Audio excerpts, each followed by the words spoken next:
Wake up with the sun in a steaming cup. Tune into the show where the vibes heat up.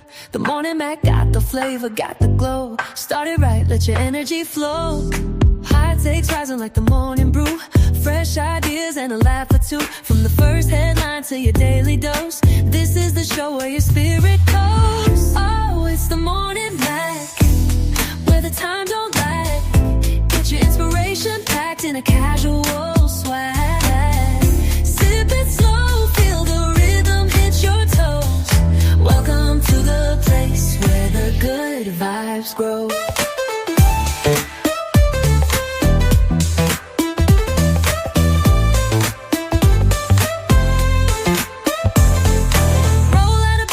Dreams alive. The Mac got the groove, keeping you in stride. No snooze, just choose to wake up bold. This is your hour, let your story unfold. New ideas with the sunrise spark. Fuel for your fire when the world feels stark. Spinning the tracks of your mental glow. Every listen's a hit on the Morning Mac Show. Oh, it's the Morning Mac, where the time don't lag. Get your inspiration packed in a casual swag.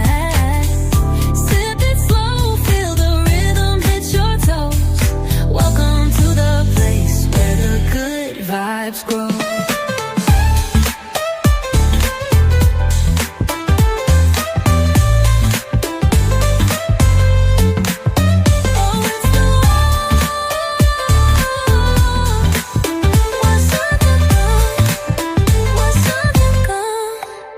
New ideas with a sunrise spark. Fuel for your fire when the world feels dark. We're spinning the tracks of your mental glow. Every listen's a hit on the Morning Mac Show. Oh, it's the Morning Mac, where the time don't lag. Get your inspiration packed in a casual swag. Sip it slow, feel the rhythm hit your toes. Welcome to the place where the good vibes grow.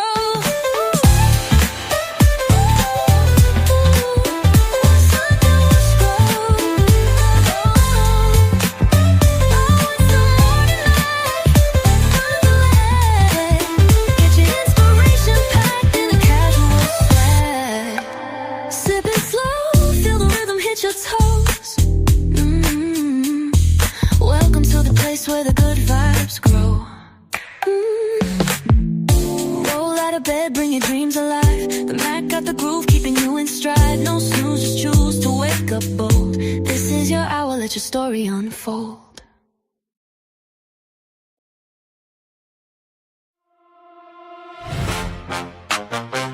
Morning on the mic. Wake up, tap in, baby. The Morning Mac Show. The Morning Mac Show. Yeah. Coffee on the dash, pages in your hand. Big news, small laughs, right at your command. Mac got the truth and the jokes on deck. If your day felt rough, we could fix that right. Listen close, now it's time to ride.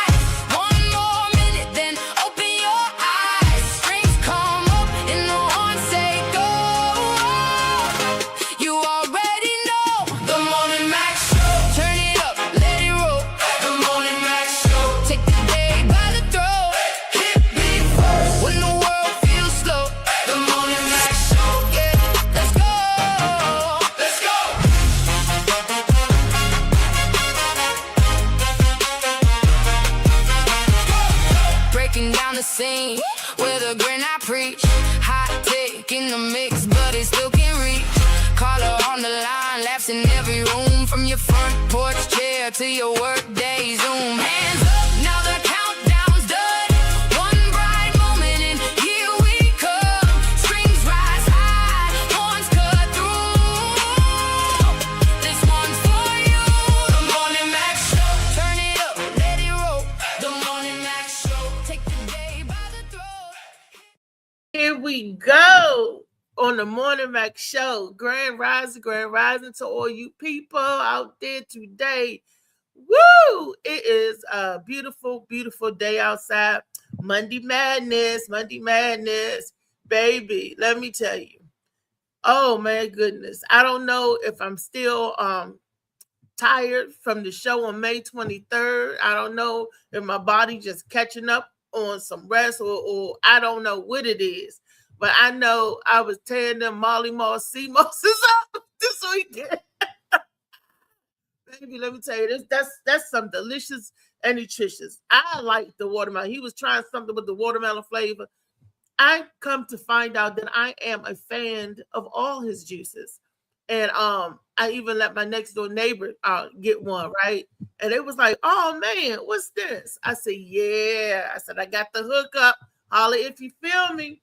That Molly Moss sea moss ain't nothing but the truth, the unadulterated truth. You know, get in your system, get you perking up, give you some energy. I mean, man, it's just, it got 92. The body got 100 problems, but the sea moss got 92 cures. You pick one, you know. So yeah, I just wanted to say that it was so good that I put the folks on down North Carolina, and now they telling when I come up there or when you come back down here, make sure you got it on fleek. So the next event, prayerfully, I don't know how it's gonna go. We trying to get down there. He gonna have to make a couple of hundred of them jokers because people talk about, oh, that's good, oh, that's good. I'm like, I told y'all, I don't even know why they even doubted me. But not only that, it gives you energy and it curbs the appetite. It's good for taking out the mucus out the body and stuff. It's really having a lot of nutritional value in it. I'm not a doctor, so I have to give the disclaimer. I'm not a doctor, but I do take it and use it, and it's good for my sinuses and allergies and all that good stuff. And I suffer with that a lot. If anybody know me, y'all seen me over the years, y'all know like every time it rains, I'm snotty. Every time this and that. And the sea moss help eats that mucus up. So I don't sound snotty today, right? Okay. That's what I'm saying. But anywho, to get back on topic, the topic of the day is Monday Madness. Is also June the 1st. It brings in the month of June. And on June the 1st, I want to send out a special shot. I'm so glad the Morning Mac Show got to meet some of my family. But it's Alicia's birthday, the one they call Reese Ann. We was over her house playing cards before we got on the road. And it's just good to be around family. I went, today is her actual B-day. This is when my aunt pushed her out. Like, blah. So happy birthday, Alicia and Reese Ann. Her middle name is actually Ann. That's the cute part of it. Said my baby a very, very happy birthday. And anywho, so I talked enough. So let's get into the show and let's see what everybody else got going on and what else is happening around the world. It's Monday Madness. I know somebody cranked up about something, you know, and yeah. So boo boo boo. Come on in, guys. Morning on the mic. Ball. Hey. Wake up, tap in, Big baby. Trey. Hey.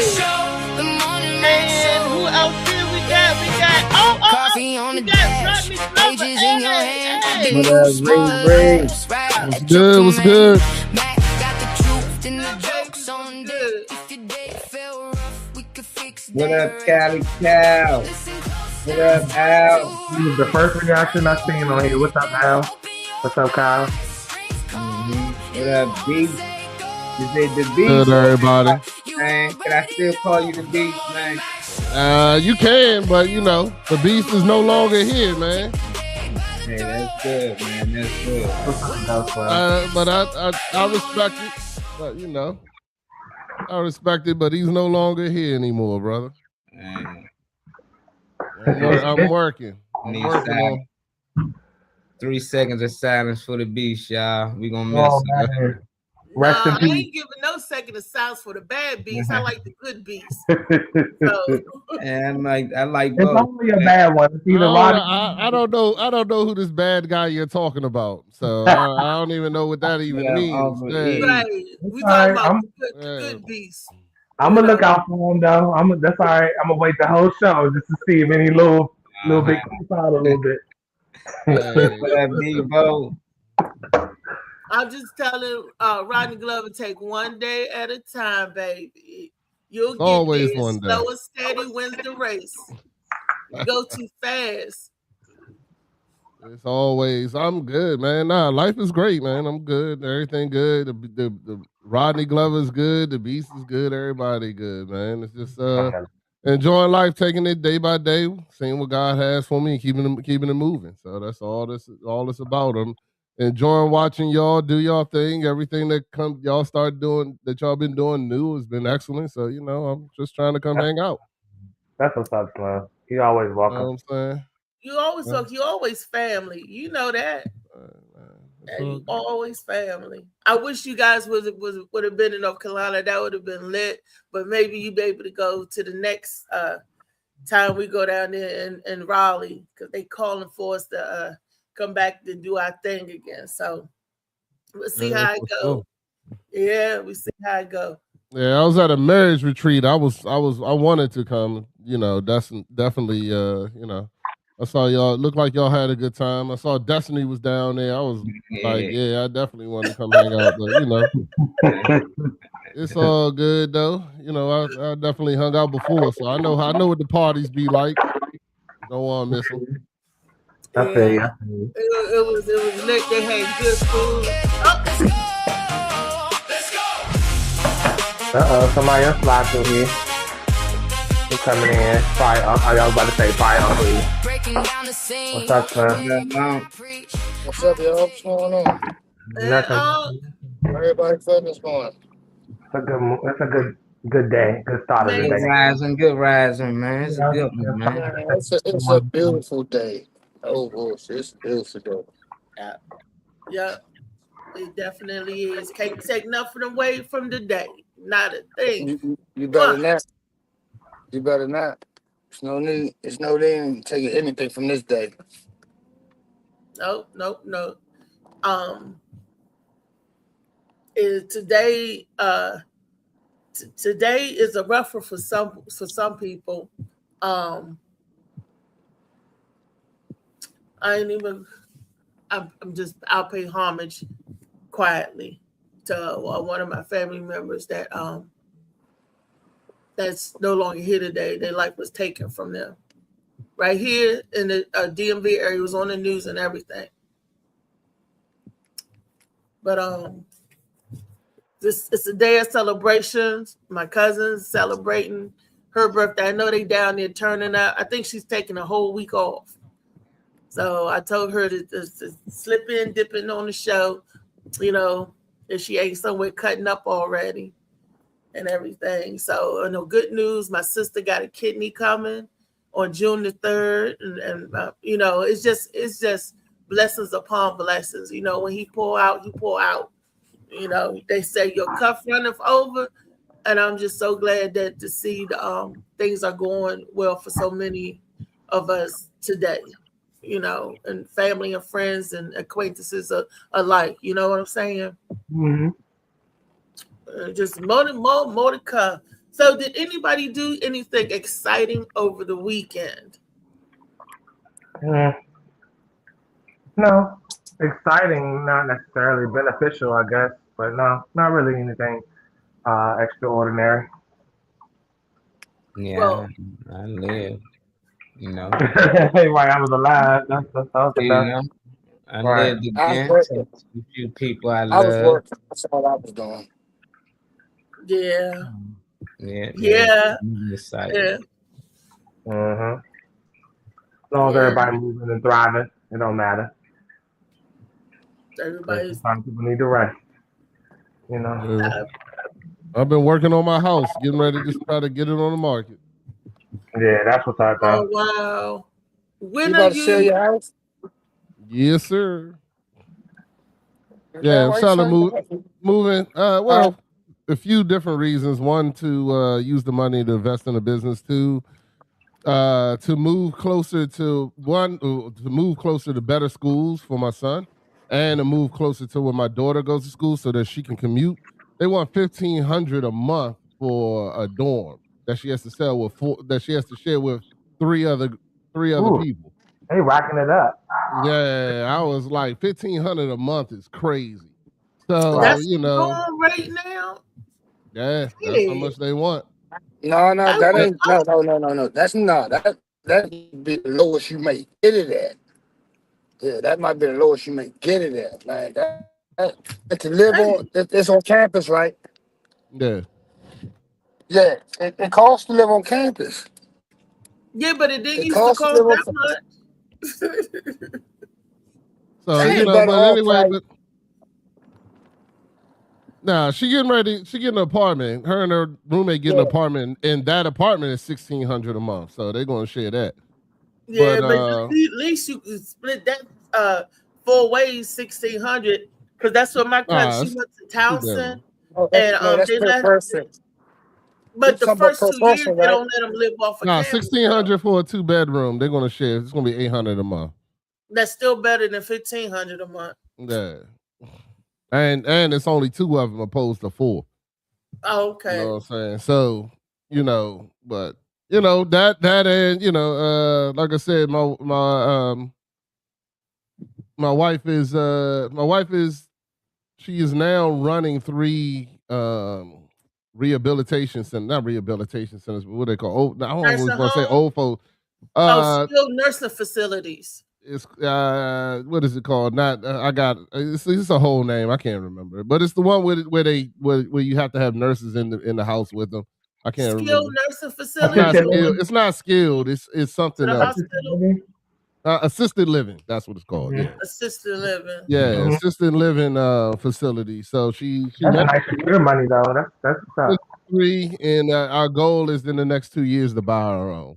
That's our goal. So moving up closer to Annapolis. I want to move by the water anyway. So Which ones is she managing? Which ones? What's the name of them, or what do you mean by the company? Ones? Yeah, because I wouldn't try to do all that online. It's called Fresh Start. I'm not scared. If you go on there, you'll see her. So it don't matter. I mean, hey man, if somebody looking for it, they can find us. Yeah, I know, but somebody might need rehab. Yeah, somebody might need to. They take the ones from the hospital rehabs. Yeah, they take any. Yeah. See, somebody might need to. A lot of people go. It's Fresh Start, but it's not. It's small houses. So the most in one house is 5 people. So it ain't like the ones where there's 3 floors or a large building, stuff like that. It's very personalized. Yeah, my sister used to manage like a group home like that. She had 4 residents, and these were men. These 4 men. She had the residents that needed help, like assisted living. Like some of them was mentally delayed, and some of them was physically delayed. So a lot of people that they deal with have dementia, but it's this week, one of the nurses had to go home for emergency, so my wife and my daughter are staying at the facility. Okay. It's a great experience for both of them. Yeah. So my daughter's in school for nursing, so this is part of her learning and things like that, and plus, they both get paid, so it all works out. It's all working out to be the best decision for me, and plus. I've already expressed that God told me to do new anyway. Get rid of the old Rodney, get rid of the old things, get rid of the old house, get rid of the old job, get rid of all those things. Well, he didn't tell me get rid of the old job. I said that. But, but it was all part of it. It's all part of doing new and doing something different. When I move, nobody knows the Beast One that y'all lovingly bring back up, but nobody knows the Beast One, and I get to be Rodney Glover. So that's my goal. That's a nice reset. Everybody needs that. Mm-hmm. That's get your rest. It said 3 days. Let's say 3 days. Catering gigs. 3 catering gigs or whatever. I'm not leaving my bed today. 3 days. I know that's right, Alan. I know that's right. Get your rest. I know that's right, boo. As long as everybody can continuing to evolve and keep doing new things and making shit better, I'm good off that. As long as I keep hearing them type of conversations around me, I feel like I'm all right. Hey man, always about evolving, making it so better. If you still do, if you wonder why, if you want change in your life, but you still doing the same thing, then Can't make something out of nothing. Yeah, exactly. So That's so true. That's so true. And Mhm. hopefully, the rest of you guys will get a chance to meet Alan soon. Hopefully, he'll be here in September. So, I mean, in the flesh in the DMV area. Mhm. So, I want to make sure when he comes to town that he get a chance to meet everybody on the Morning Mac crew and everything, Mhm. and everybody else, you know, because he actually does her flyers for her as well. For a lot, Alan do a lot of stuff for a lot of people. It's so funny that you don't know who you know until you know. That was so funny. Mhm. So, but baby, cuz get your rest and let your body heal, because you know you're gonna have to be back at it soon in a couple of days. It just seems like rest only lasts a little bit of time while you working and everything. I guess you could really get your rest and cut up when you retire. Some people can when you retire, but and some people still gotta go, go, go, go, go.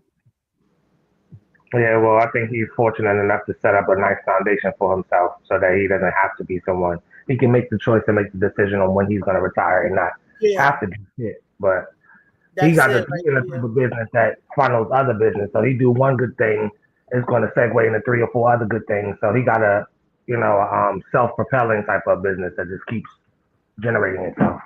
The good word of mouth. Yeah. I Hmm. And appreciate it, Alan. Appreciate the words and the and comments. I was celebrating my cousin's homegoing on Friday, and as I looked around at the place, um, everybody is getting old. Oh, I mean, I remember like going to a funeral and everybody was there kind of young, right? And it's like now you go to a homegoing service and everybody is up in age, and I forget as I age, so do everybody else. So the people that I was watching at the homegoings when I was younger, and they were my age. Now when I look at them, I'm like everybody's here is my grandparents' age. It's because my grandparents to me stopped aging. I remember them at the age that I remember them. These people are at the age that I remember them at, if that makes sense to anybody. And I was just, and they was like grabbing and hugging on me, and they was like, "Where you been? We ain't seen you in a long time." And it just felt so good to see family still, or people still kicking it. Like when we went to North Carolina, and then I seen other family on my grandmother's side. North Carolina family mostly was my granddaddy folk. But here, at the home, so I saw my grandparents, my grandma's folks. So I got a chance to see relatives on both sides back to back. And that's a rarity that you get a chance to see a lot of people that you know ain't seen. It just felt good, and it was like, wow, makes me long for a family reunion of both sides. But I don't know how that will ever happen or pull that off. It's just I just like seeing relatives, seeing everybody, trying to keep in touch with everybody.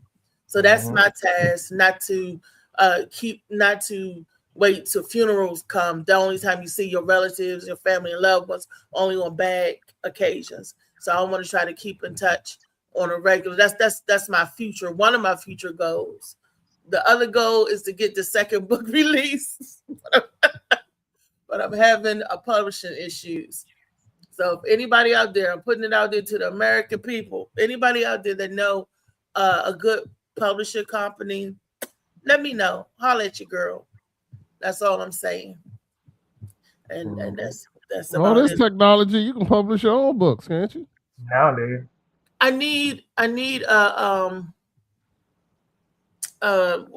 editor, and I need and Chat I need GPT. Seems Chat like it, GPT. Put that book in Chat GPT. He'll edit it right on up for you. And you can also release your books digitally now, opposed to spending the money to get it in the book form.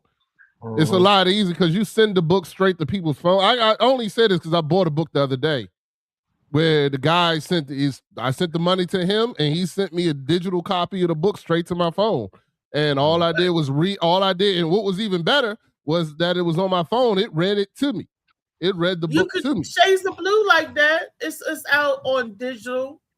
Yeah, what I'm saying is, you're not talking about Shades of Blue, you're talking about the future project. Yeah. Put it out digitally first, have people buy it, and then that can support the hardback if you want to do that. But nowadays, is it really worth it? I think it's more. It was just my opinion, because when he sent it to me digitally, I was excited. I was like, yo, because it was right then. Like, I sent him the money, and then he sent me the digital copy. And right then, I pulled it up on my phone. I was able to read it. You could even press the button, and it would read it for you and all that, opposed to, because, I mean, who really... everything is on your phone now. And if you can send it directly to people on their phone, opposed to going through all the hassle of another thing of like you said, getting people to print it, then putting it on Amazon. And you every time you do that, you put somebody else's hand in your pocket. If you just do it digitally, you send it directly to the people. There's no wait, there's no nothing. And like I said, it was great for me. I was able to hit play, and that joint just started reading it straight to my phone. I put it in my headphone. I put it in my headphones and went about my day. It was excellent. So just giving you another option, to not slow you down. Write your book and send it out digitally. Then you get the money. And he charged me $25 for it. It wasn't like it was free. You know what I'm saying? Alan said he supports North Carolina. Y'all should definitely do a family reunion down there. He said people y'all used to be around each other all the time, then people end up being split up. Yeah. And sometimes being around family help you flourish and grow even faster. But on the other side, sometimes being around certain family members kind of be a dredge on you. But the good family members where you get the positive love and reinforcement from, oh yeah, definitely. Yeah, personally, I thought we was on here focusing only on what pushes us forward. I don't want to bring up motherfuckers that's not helping do shit, uplift nothing, bring nothing together. I feel like that's energy wasted for even giving them the time of day, to be honest. But I thought we was on the narrative now that we only focusing on what serves us. And Rodney, I want to thank you for that suggestion, because now it's ticking in my head. I'm like, I think you got a point there, to get some sales and everything coming in and to get other people out of my pocket. Because this other thing, with the publisher, and I didn't know the royalties and everything. It's just like they was controlling everything. So yeah, I need to control more of this next book and the future books that come out.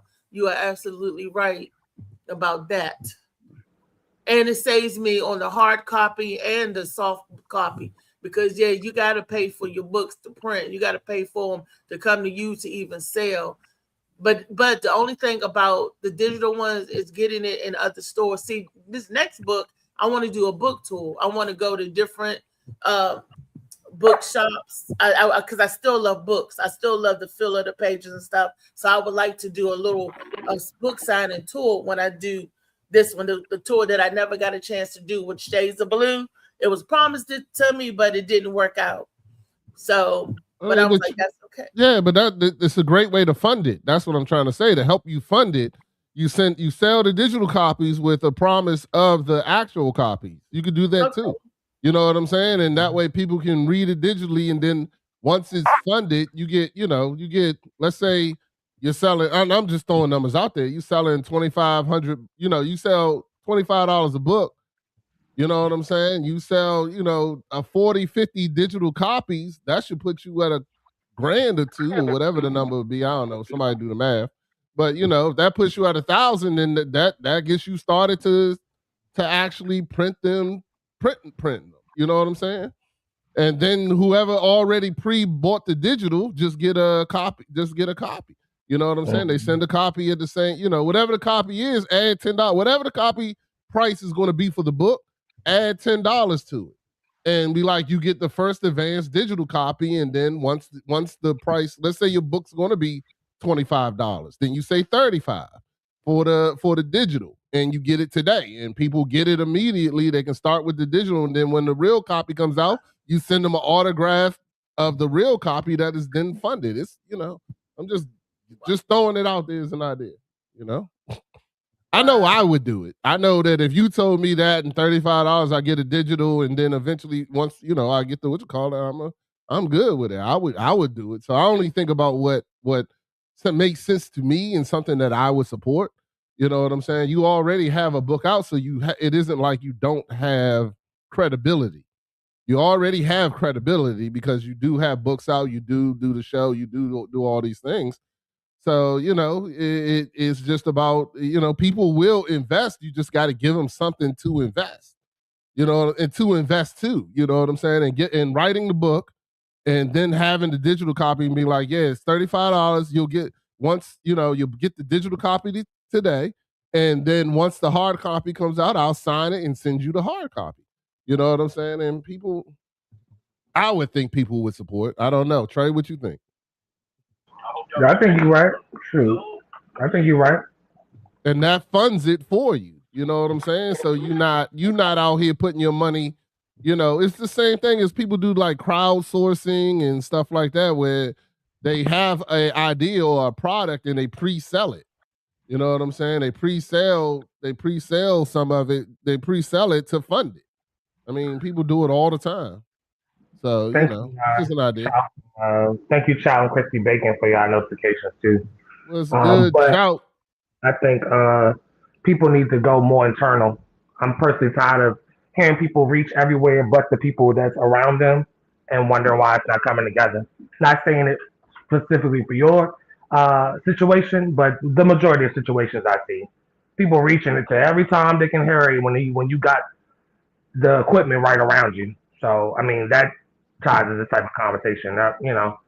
Definitely think it's a good talk to have. Maybe not right now necessarily, but in general with your people, yeah. I think if you really have a sit-down conversation on your plans and what you want to get done, you should utilize the people that's already working for you or with you. Because other than that, you just reaching out to the masses for nothing. So, use what you got to get where you want to be. Don't be outsourcing. Don't be looking for nobody external. Don't know your ass. Talking about, well, can you? Nah, stick with the people that's already in your corner. That'll help.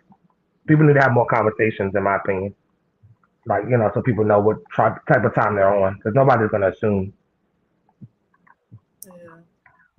Mm-hmm. Yeah, definitely. Mm-hmm. But you can get anything you want. You just gotta believe it. Yeah. Let's start writing shit down too. I don't want to talk about shit just to talk about it. Let's start writing shit down and figure out how we're gonna get to it, because it's just conversation in the air. If it's not turning into anything else. Alice said, I did the same thing, Rodney. New state, new house, new beginnings. Salute to you, bro, for the new journey. I think he read that one. Yeah, I read it. Thank you for that. We are the uncles and aunties. He said, I agree, because we used to be together every weekend. Now we all split up now. We should definitely do a family reunion in North Carolina. Hell yeah. I'm down. I ain't in the family, but I'm down. I like we this. can hire Molly to do photos and videos. And let me put and y'all pay this nigga too, please, because please pay this nigga. Y'all call his name. What to do Morning Mac show? What's up, Kenny? JC. What's up, child? So you do a lot of book covers. Big facts, Rodney. I do a lot of book covers, and folks are cutting out the middleman and doing it themselves. Create the book, edit with ChatGPT, and distribute it yourself. Yeah. Nobody's using people anymore if they can help it. He said, "I like books." What? I like books both ways, digitally, personal hand copies, especially with it being signed. Yeah. Mm-hmm. Yeah, you can upload it. That's what the first book is on. He said, Alan said you can upload it and sell it on Amazon, Kindle, and stuff. She has them on some of those platforms. I just think she needs to change her formula. What's up, Chow? Top of the morning. Chow. Good, was good. And they been missing Rodney, man. You've been missing. You've been missing, Kenny. Talking about you've been missing. You've been missing.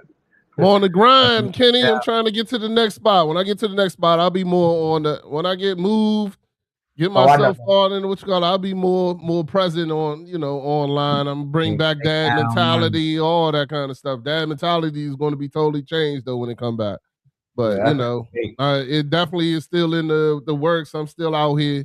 You can catch me on usually Tuesday, Wednesdays at 6:30 on From the Battle to the Glory. Won't be there this week because I'll be working. But I try to show up on there as much as possible. But I've been working with the youth now in my church and also the men's group. I've kind of come to what's going to be next. So it's going to be a lot of new things. God has told me that I am to be. I don't know if it's Reese muted on purpose. Okay, I thought she was. Yeah. God has kind of revealed to me that I am to be a leader of lost sheep. So. I've talked about my past and all the things that I've done and been through in my life. And I feel like, that is where I am next. So I'm getting ready to start a men's group and some other stuff. Once I get moved and everything, then the men's group will start. The youth group stuff. I'm already in that and going and doing a lot of good things. I definitely shoot y'all out some stuff that we're doing. But it's definitely being revealed to me slowly but surely, and I'm excited about what God does have next with me and what I have next. So I'm gonna tell you, man, when you're doing good, man, it's a whole different feeling, bro, than when you just living life for yourself and you're just living life to just do what it is that you want to do is one thing, but when you helping people and realizing that this is where you are, this is what you're here for, it's a total different experience. It's totally, it definitely changes your perspective on a lot of things. So. I know Alan just got a comment to you. He said, let me know if you need some artwork logos or flyers or whatever. For sure, man. Yeah, your work is very good, Alan. Trust me. I've been peeping, bro. You do your thing. You do your thing for sure. Networking, get that network. And believe me, I ain't afraid to ask nobody nothing. I ain't never been afraid. That's it. Use a resource. All right, Kyle, later. Thank you for tapping in for a moment. Reese, you still muted. I don't know if you're aware or not.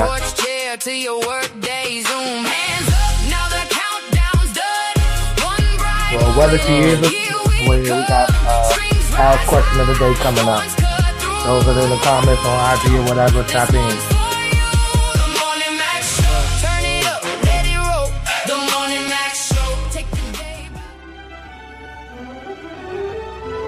Oh, you can be Paramount right here. It's Paramount. I'm back, you guys. All right, stay now. Where the streets wake up before the sun do.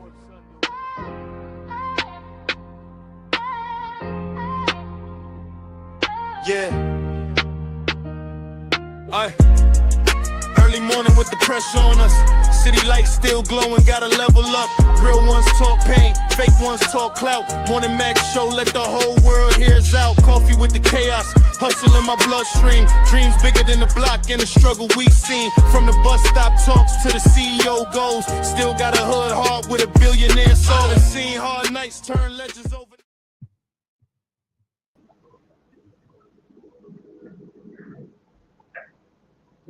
Would you rather have? Got another ABCD question. A, unlimited motivation. B, unlimited discipline. C, unlimited confidence. Or D, unlimited patience. You can only choose one, and you want to know why. I'll go first. I've been waiting for an hour question. I've been waiting to do one of these. That's sorry, Roger. That's not the way we do. Okay, I'm sorry. My bad. And then we pass it on. Yes, ma'am. Remembering the rules and everything. She right there. Oh, I see you. You go, girl. That's right. Keep me in check out there. Oh. All right, go ahead now. You the one wanted the floor. Go ahead now. Yeah, well, that's how we do. We do the ladies first, and everybody pass it off. Like when I pass it to the next person, Rodney, when it's your turn, you pass it to whoever you want to, pass it to, like that. That's right. And me, for a little second. I need unlimited patience because I do have I have a bad temper. I'm psychotic in my own mind, and I need unlimited patience. So and I'm admitting it. Sometimes I don't hear the question all the way. Sometimes I'm not paying attention. Sometimes I answer erratically. Sometimes I answer. I need unlimited patience. That's me. That's my personal what I need personally. You're gonna make me curse. Yeah, I'm admitting it. That's what's up, though. And so and that's what I need. I always pray for that patience and understanding to make sure that I'm doing the right thing. And sometimes my patience run low, and sometimes I can explode. But I need to practice patience, and everything else will come. That's just for me. Okay, Rodney, you up? For me, it would definitely go be unlimited discipline. Unlimited motivation doesn't really hit me because motivation, you can be motivated. You can have unlimited motivation. Don't mean you go and do it. You know what I'm saying? There's a lot of motivation. Some people are motivated to do the wrong thing. So, somebody might be motivated to rob a bank, but that don't mean that's something you need to do. So that's the only reason why I look at that one. The confidence is the same thing. It goes in the same rule for me because you can have all the confidence in the world. Don't mean you're going to be able to do something. And patience, I feel like I don't want to have unlimited patience because then I might wait too long. I might wait until it don't even happen. So for me, it'd be discipline because I feel that if you discipline, then you're gonna accomplish whatever it is that you're trying to do.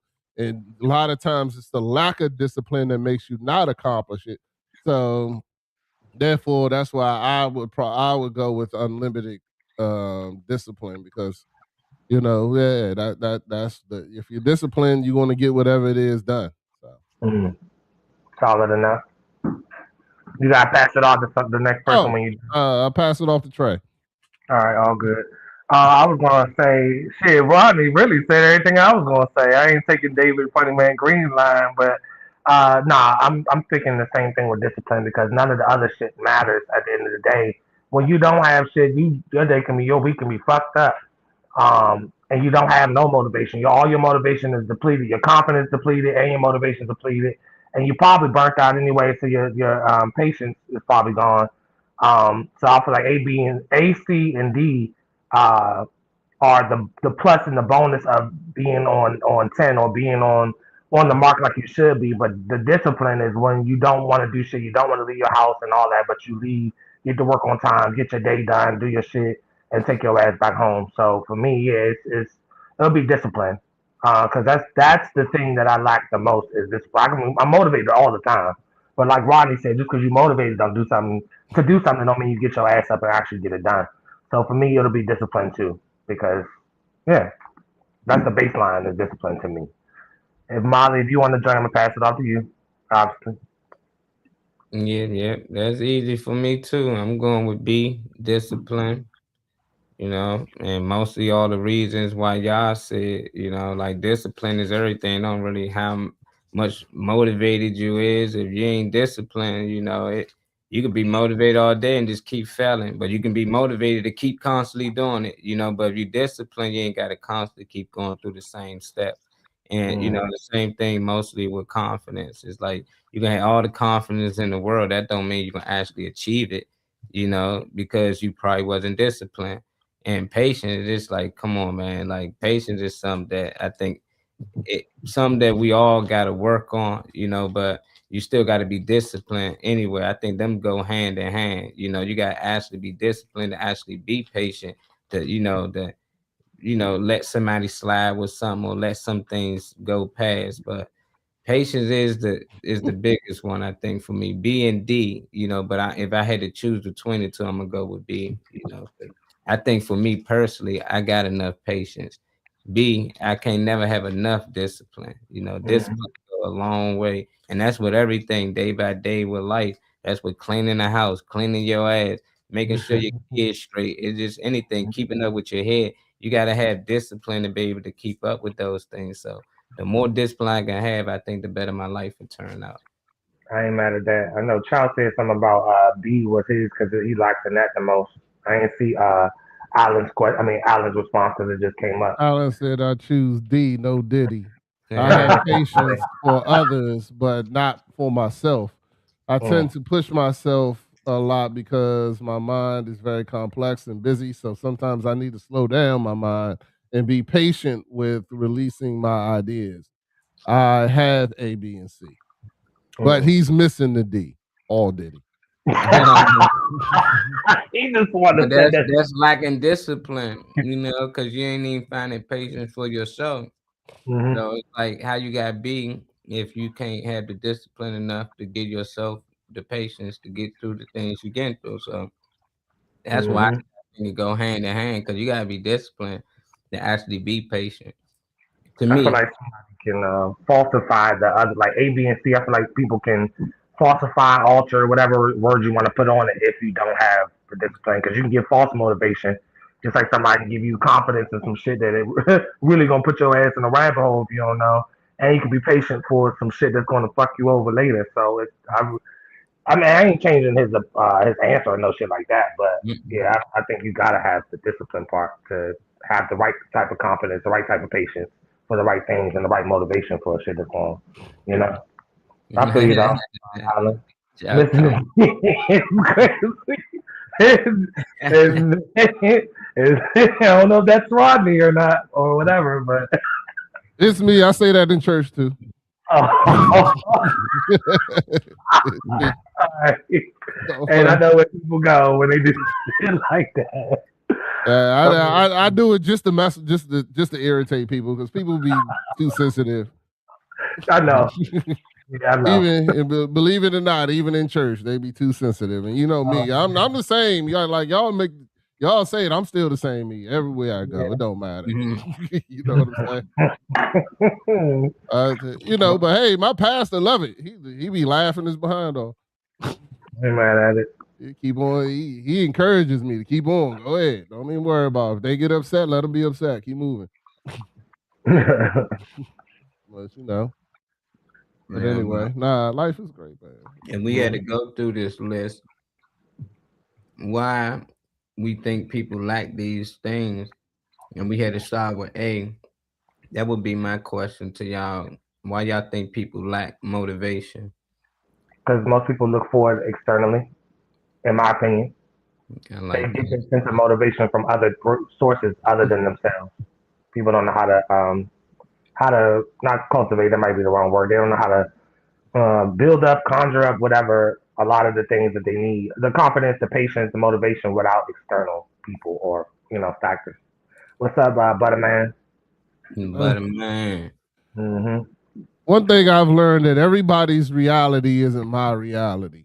Yeah. And motivation to me, I woke up this morning, that's motivation. You know what I'm saying? Like some people aren't motivated by that. Some people didn't want to wake up this morning.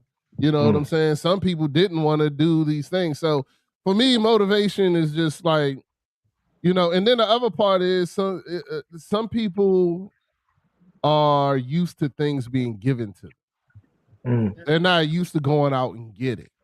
You know what I'm saying? They're used to just being, using their looks or using whatever the case may be to get whatever they want, opposed to having to go and get it. So some people have spent their life being trained not to be motivated, being trained to think that, all I got to do is bat my eyes, somebody's going to give it to me. You know what I'm saying? Or if I cry enough, or if I sit here and wait, eventually it'll happen. So, it's just like everybody's different. So I always try to ask, find out why do you think that way? What happened that makes you think that, that you don't have to do it. Like, you don't have to be motivated. Yeah. So, that's just my 2 cents on that. I feel you. That makes sense. what you're saying, Rodney, especially about motivation. But it's to me, everybody is different. When I look at people that's not motivated, I look at people like you were saying earlier. Some people want you to give them stuff instead of going out forging their way on their own. If you don't get out there and do something, how you going to live and thrive for yourself? I mean, to me, motivation, I guess there's different levels of motivations. Some people need to be motivated to wash their ass. Some people need to be motivated to eat. Some people need to be motivated to work so they can eat and wash their ass. And some people need to be motivated so they can go beyond the realm of the basic stuff to go for their dream. So I guess there's different levels of motivation, you know, because some people will work like a workhorse, but as far as doing what they're truly passionate about, they're scared to step out there. Sometimes they need that motivation to go like you doing, to go for the new. Sometimes motivation is a mother, because it can help you see great horizons or go places you never been before. But you have to be motivated, and you have to have not be scared, you know. So like some people are motivated in one way, but then they scared, and another they're not motivated in other ways. So to me, there's different levels of motivation that I have observed through my my fast tail living. And some people can be content with the same. Like they okay with where they at. They're like, I'm good. What do you mean? I got everything I want here. But does that mean they lack motivation if you're content? I don't think you give yourself a variety of things to shoot for. Like we were talking about the other day, people get a certain mark, and then you start breaking down mentally. Your body do it too, because you put all your life around certain milestones. And then when you hit them, you're looking around like, what the fuck is left? You know, that's what I think happens to people a lot. I don't believe you flourish in the same place. Like, how do you flourish if you just do the same thing every day?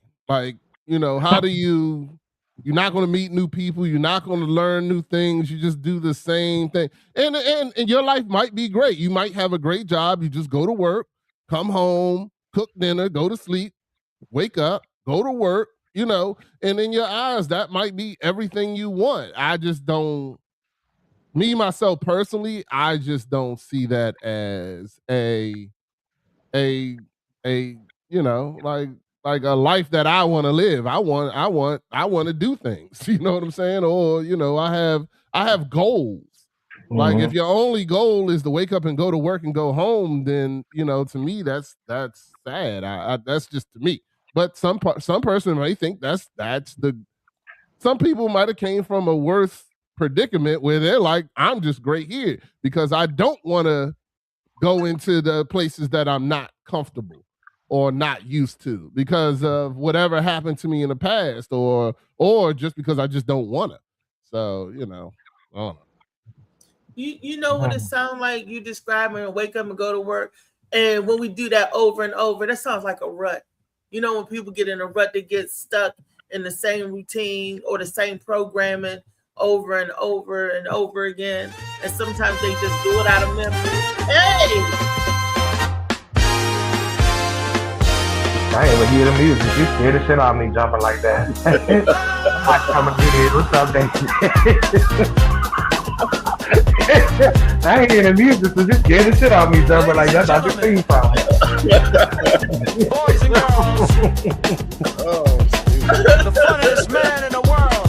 And we still got our question today up, David. So I don't know whether you watched anything on the stream before or not, but we still got our question of the day up. So you're welcome to hit on it. We just kind of giving open sentiments on it right now. I'll read the comments after this, Alan. So it's would you rather have. We got another A, B, C, D type of question, multiple choice question. You can only choose one though. A is unlimited motivation. B is unlimited discipline. C is unlimited confidence, and D is unlimited patience. And it's asking what would you rather have between the four of them if you can only choose one. And why? I would have to pick B because as far as being motivated and confidence, I pretty much already have that, and patience. I've got a lot of patience. But discipline, you know what I mean? Whether it's, you know what I mean, eating healthy, being healthy, whether, you know what I mean, you know what I mean, doing, keeping motivated and I mean, not keeping motivated, but you know what I mean, like, helping me to achieve my goals or whatever like that. No, you know what I mean? Yeah, I pick discipline because, you know what I mean, there's a lot of times I slip up and or you know what I mean, I'm not gonna lie, sometimes I procrastinate All right. too much and everything, you know. So yeah, I definitely pick discipline. Solid enough. I know Alan said motivation gets you started. Discipline keeps you moving. Confidence makes you believe. Patience makes sure you never quit. Unlimited patience means never rushing the process, never folding under pressure. I don't know why it moved. Let's see. Never rushing the process, never folding under pressure, and never quitting before your breakthrough comes. That's solid. Yeah, I don't know. I can't go with the patient part. I just remember people was patiently still waiting on Jesus' return. So it's just like you can be patiently waiting forever, you know. So it's like you can have patience, you know, but to be disciplined, I just think good things come from that. Yeah, I believe discipline does the same thing. Discipline never rushes the process, never folding under pressure, never quitting before the breakthrough comes. I feel like that's discipline more than patience. That part. Yeah, we got that. You can be too patient. Yeah, like you know what I'm saying. Your flight. Well, I'm patient. Like shit, the plane done took off an hour ago. No, I guess it's different levels of that too, because I know people that drill sergeant type discipline, but have no patience, and their temper is terrible. So, you know, it depends on where you're practicing the patience and the discipline at. And that's on all of these questions, depending on where you putting it at, and where you putting it. We need it all, actually. We need, because you have to be patient to be disciplined. You have to be disciplined to be patient. We need it all, and we have to have discipline and patience to be motivated. We got somebody else that we bringing into the house. Wake up, tap in, everybody, welcome in Miss Venus coming in. You already see what's on the screen, Miss Venus, so as soon as you get loaded up, you can tap in on the question. What's up? So, looking at that question, I was like, I already got a ration, but which one would I rather have, unlimited? And I gotta say, I wish I had unlimited motivation, because there are some times where I just, if I could just have an unlimited stash, that way when I lose the last piece, I could just reach in a bucket and pick limitless motivation. That's gonna be my answer for that one. Okay. Solid enough. Yeah, I wasn't surprised because it is multiple choice, but kind of surprised because everybody picked B as an answer. So it's nice to hear a different answer and for a different reason too. So simple enough. Yeah. My next question was, they already answered, I believe, why you think people lack motivation. And then eventually I'm just going to ask why you think people lack discipline, confidence, and patience. But we're on 8 right now. Funny man, we on you. Why you think people lack motivation, Funny man? Why do I think people lack motivation? Self-confidence. You know what I mean? That's I mean, I think if you know what I mean, if you're not motivated, if you're not motivated, whatever, no, then you're not believing in yourself or whatever. That's the reason why I didn't pick that, because I always believe in myself. I think motivation and confidence run hand in hand. Yeah. You want to say hi, nephew? Oh, what's up, boy?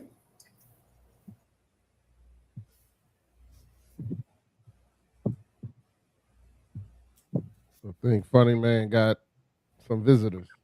Or something, because this line went silent. I see Venus still on here too. I'm here. Could fix that red. Listen close, now it's time to ride. One more minute, then I didn't hear the music. Somebody else come through the house. At least you know to come before 12 or whatever it is. I've been doing good with that. I've been on point with that timer. Hey, it's Andrew with Nasty. Like, no, What's up? What's up? Since we still on the question of the day, we can tap right back into the question with you. And then Molly has a little follow-up questions in between. Would you rather have, now these options are A, B, C, D answers, like Alan is reminding everybody in the comments, there's no right or wrong answers, so nobody has to dissect or anything. Unlimited motivation is one. Unlimited discipline, unlimited confidence, and unlimited patience. You have to choose one, and you have to explain why. That's pretty easy for me. The discipline. So like I'm ADD. I've got the motivation to do a lot of shit. I'm like, oh, this is what I want to accomplish. The confidence, I'm cute as shit. I got that shit. The patience, I don't really want to go into how, blah blah blah. But as per the discipline, my desire to get that shit done. If my motivation doesn't matter at all if I don't have the discipline to get that shit done. And I am super ADD. If I had more discipline, I probably would have accomplished a shit ton more things now, but I lack that discipline. So I walk away from what I'm doing and I don't accomplish shit. So discipline for me. Thank you.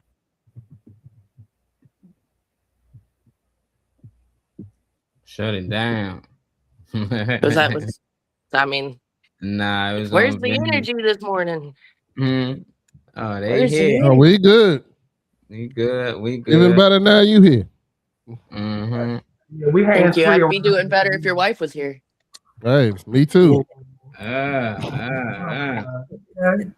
Me too. Wife, man. It is Monday, y'all. Okay, we're on the wrong side of the week. Gotcha. That's all right. All right, everybody, let a little freak creep out there once in a while. Alice said many people aren't actually unmotivated. They're overwhelmed, distracted, discouraged, and afraid of failing. When goals seem too big, progress feels too slow, or life keeps throwing obstacles in the way, motivation starts to fade. Very true. Very true. Yeah. I definitely. Especially if like you have like this whole July 1st. Sign up, Destiny. Especially when you have what, Destiny? Oh, I was saying, especially if you have like a whole list of things that needs to get done. Like if your brain is going for, at least for a lot of individuals, ADD, ADHD is a lot more everywhere than it was 20 years ago. And these days it's like, if you were focusing on, oh, I've got to get this done, then that's going to look like a fucking rush of things that needs to get done. At least for me, it does. It looks like an avalanche is coming down all of a sudden. And then I get a headache, I get stressed, and I end up doing nothing. But if you break it down into, I need to do this, and then these are the things I need to accomplish to get there, that helps. Writing it down or giving yourself bullet points, something you can look at physically helps for the record. I agree. But when I get overwhelmed, I have to tell myself, woosah, calm it down, breathe in and breathe out. You have to step back, and that requires a little patience, because for me, everybody is different. I know I like that, because in my mind, in my head, I'm but if I don't woosah, calm it down, bring it back, and take a deep breath, that's all it is. Giving yourself time, giving yourself grace, time to reset. And for me, that requires patience. I got to be patient with myself a lot of times, because things don't work out the way I want to, the way you think it should, and you want to explode. You want to get. You got to be patient, steady, and be patient with the race. For me, that is because I've been, and I get in discipline. I've been in the boot camp, and you could be disciplined, but if you don't have the patience to stick with it, just stick with it. Keep going, keep going, keep going. To me, like Molly said earlier, discipline and patience run hand in hand, because you have to be patient to be disciplined, and you have to be disciplined to be patient. You know, you got to tell yourself, look, relax, pull back, calm down, sit it down, take a breather, take a chill pill. When anything goes wrong, what's the first thing you tell somebody? Relax, sit back, calm down, be patient. It'll come, keep going. We never tell the people to stop. We tell them to be patient, keep going, meaning don't let everything else. Good morning, grand rising to you, mama. Don't let everything else around get to you. Be patient. You know, Louisa told me that all the time. Reese, be patient, Reese, be patient, because I get so frustrated sometimes when I can't do things or something's all out of whack. I started spazzing out, and she took, be patient, calm down, sit it down. You know, and you have to take the woosah. If I had the abundance of patience, I wouldn't miss certain opportunities that my anger get in the way, that the discipline get in the way. Because then when you get patient, you could look at it differently. Like, nope, this is the way we do it. A, B, C. This is the way we do it. This is the way we do it. And sometimes discipline is a form of programming, and sometimes you need to be reprogrammed. And it's just, you know, that's just my opinion on what works for me and my life at my age that I am now. Yeah. Okay. So, like I said, it's a journey. It's levels to all of these questions. Louisa, I like it. today. Okay. Easy. One of y'all want to read it to her? Yep. I can't see it on the screen. No. I got you. I'm waiting for it to come up to read it. All right. So if Phoenix, Blue Phoenix, what's up, love? If you're around the camera, okay, cool. I can't see it because of the positioning. But since you're right there, I'll read it to you real quick. It says, would you rather have? Now, with this is multiple choice. It's A, B, C, and D. You can only choose one and explain why briefly. Unlimited motivation is A. Unlimited discipline is B. Unlimited confidence is C. And unlimited patience is D. So, and why? I'll say discipline. I already have unlimited patience. Too much, actually. And then you said, what was the other? Motivation? Motivation and confidence. Okay, so I say discipline, because if you have discipline within yourself, you'll have confidence, and you'll be able to motivate yourself. And motivation is fleeting. You know, we can encourage and motivate ourselves, but a lot of times we have to do things without being motivated. So I'd rather have discipline to move even when I don't feel like it. Yeah. When, you know, your leg hurting, which a lot of us do, you know, your leg hurting, but you really need to get your ass up out that bed. And you got the discipline, you know, to get up, because motivation doesn't stay. Yeah. You know, people can try to push you, but if you don't believe it, then you ain't gonna stay there. Confidence, you'll gain confidence when you move. When you have that place of discipline, the confidence will come. So the confidence will come from your results of being disciplined. So I choose discipline. I'll give you that. Alan said, I know it sounds crazy, but I actually thrive when I got a lot on my plate. The busier and the more challenging things get, the more focused I become. Something about pressure, deadlines, and figuring things out bring out my best. I guess I'm wired differently. I enjoy the stress. Yeah, the leisure part of it is what messed me up when it comes to the discipline. It's like when it all starts coming together and I gotta urgently do it, I start pulling all types of tricks out of the hat to make it happen. So I agree with that on Alan. Yeah. I love that. Although I'll throw it out there, your discipline doesn't make you grow your confidence. Your confidence can come from any direction. If discipline helps your confidence, then fuck yeah, I'm very happy for you. I have with my ADD, I have an issue with the discipline. I don't know if we used to call that. I'm fucking confident as shit that I can accomplish something, and then I get there and I start working on it, and then I see something and I'm like, oh, and I walk away and I don't have the discipline to stay in one fucking spot. I'm working on dinner and I'm killing the weeds in the backyard, And I gotta wash my hands like 5 times before I can touch anything that's food related now, because I done touched something that has weed killer in it, not the actual weed killer, and my brain is going all over the place. I'm gonna boop, boop, boop, boop, boop. And then now I gotta go grab new soap because the soap don't work anymore. That kind of shit. My ADD puts me all over the fucking place. I still get everything done eventually. But we don't have to talk about my projects. Sorry, but the structure will help you bring all of that together. And I think you can pull motivation and more confidence and even more patience when you understand and have a structure for how you're going to navigate out in this world. So, like, yeah, they all work so beautifully together. What was you about to say, Ollie? I'm just like ABC is mostly self-control. You know, it's like you can motivate yourself. You might need others, but you really don't. Discipline, that's something you should work on yourself, being disciplined. Confidence, something you can definitely work on self. Other people can help with that. But patience, it got too much to deal with other people. You know, it's like I think most of us just listening to patience on one end. Like, yeah, I got patience for something to work out for me. But do you got patience for the motherfucker who cooking your food when you waiting in line? Do you got patience for you tell your kid to do something and they taking too long to do it? You know, do you got patience in traffic when somebody cut you off and you beeping the horn saying I'm trying to get there to that? So I just don't see it. You know, it's just like, yeah, I get it, but a lot of it got to deal with other people. Like, is you patient enough to deal with other people bullshit? You know, if that's the case, then yeah, you know, I think a lot of people don't really have the patience. So I think that's probably why they pick it up. But I ain't hear a lot of that, you know, too much. So it's just like discipline and confidence and motivation is the only ones I can really think that I can have control of. But patience, it depends sometimes on who I'm dealing with. You know, I might be on the phone with one of them foreigners and I just hang up sometimes. I ain't got the patience for that shit. I'd be like, man, what the fuck? You know, like I can't sit on the phone and you keep asking me the same questions. It's a language barrier. So I just think patience go a long way. You know, I think it got a lot to do with others. I'm patient enough to do things that I have to do, but is I'm patient enough to deal with other people out here in the world.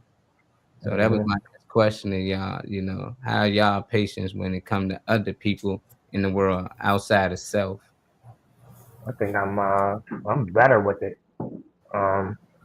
You know, I think I'm better with my patience for other people because I feel like it's easier to observe someone from the outside and if you know them, someone up from the outside and pretty much see the big picture. You can even see a timeline further for someone else than you do yourself.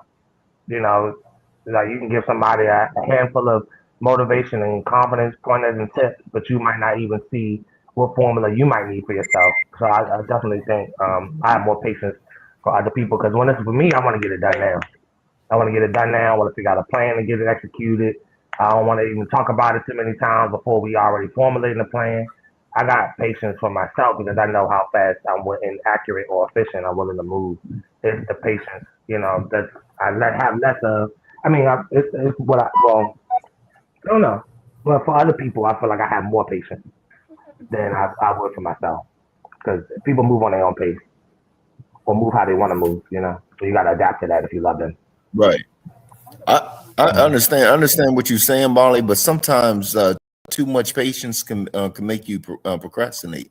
Discipline, you know what I mean? Discipline, you know what I mean? To me, I think discipline is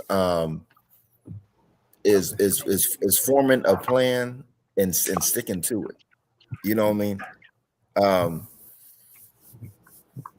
If I sit there and I sit there and form a plan or whatever like that, and I'm like, I'm going to be patient. I'm going to be patient. I'm going to be patient. I'm going to be patient. And the next thing you know, like I said, you know what I mean? If you too much, if you have too much patience, whatever like that, no, you procrastinate. That's an interesting thing to throw out there, having too much patience, because too much patience with the person, you could be watching them go through some kind of addiction and you're like, oh, they're getting better, and you start giving them their reasons. You're going through this hell and you're giving them reasoning because you understand and you've got the patience to put up with it. So you're just going to keep going through hell for them. Too much patience is a fucking headache. My portion on the patience, I'll call you next, boo thing. My patience, I mentioned the other day that I've got an overfilled house is actually what I've got. And I use a lot of patience at home. And when I go out, I'm so brain dead. I don't care anymore. I'm just like, it's okay. It'll be over here in a bit. B, you looked like you had your hand up a moment ago. Go ahead and finish. Go ahead and finish. No, I was just raising my hand so y'all know I wanted to say something. But go ahead. You are muted. I was waving at Child. I was, and also I wanted to say that that for as far as having patience for others, I just understand that I have no control over anything in this life except for my own response to all the stuff I have no control over. Solid enough. Okay, so I'm gonna reply to Destiny, then go to Adam. What you have is tolerance. If you feel like, because patience is something that we should have because we want someone to be patient with us. It's a grace. Patience is a grace that we afford others because we should afford it to ourselves. When you have, like, I've been in a situation where, you know, you have a lot of people in your house, blah, blah, blah. When you over tolerate or give a lot of tolerance, that makes you resentful. Because you think you're helping somebody else or you think you're doing the right thing, but you're not. And then sometimes we enable people and we don't allow them to grow up or do what they need to do because we constantly pour. That's not patience. What Alan was saying, he said he doesn't need more discipline. He already know how to work or something like that. But he wants unlimited patience. Well, you want unlimited patience, you're gonna get unlimited trials to figure out how to get that patience. I'm telling you right now. But yeah, people pray for don't patience. pray For love. People pray for this. I want to pray for that. You pray for it, and the test to see how much you want it is going to come. You get patience by looking at people and seeing the humanity in them and just look at them for what they are. Don't have expectations of people. Don't have, I'm saying unfair expectations, because you should have expectations as far as, you know, when it comes to yourself and certain things, but don't put unfair expectations of people. Don't put an expectation on somebody and they don't know that that's the expectation you have of them. The patience that you want, give to yourself and give to others, and you'll have it. You know, it's going to come. Anything you ask for is going to come to you, but you're going to be tested to see how bad you want it.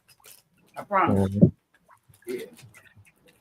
I feel like as long as you being the person that you want in a relationship and a business partner and all that, if you being all those people in relationships that you would, you know, you meeting somebody in. So like I said, business partner, relationship, whatever it might be, if you're that person, you won't settle for bullshit. You won't settle for less. You know what you're giving out, so you know what you do to receive. Yeah, that's the part I was talking about. So that's not being patient. Like, you ain't patient enough to wait around for this person to become the person that you want them to be.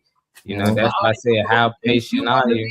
Didn't say that. Yeah, that's why I said, how patient is a person? You know, it's like when it's dealing with other people, yeah, like how patient are you? You know, it's just like when yourself, yeah, I'm patient, but it's like if you wanted to go somewhere and you waiting on somebody, you're not gonna be patient enough to miss the event.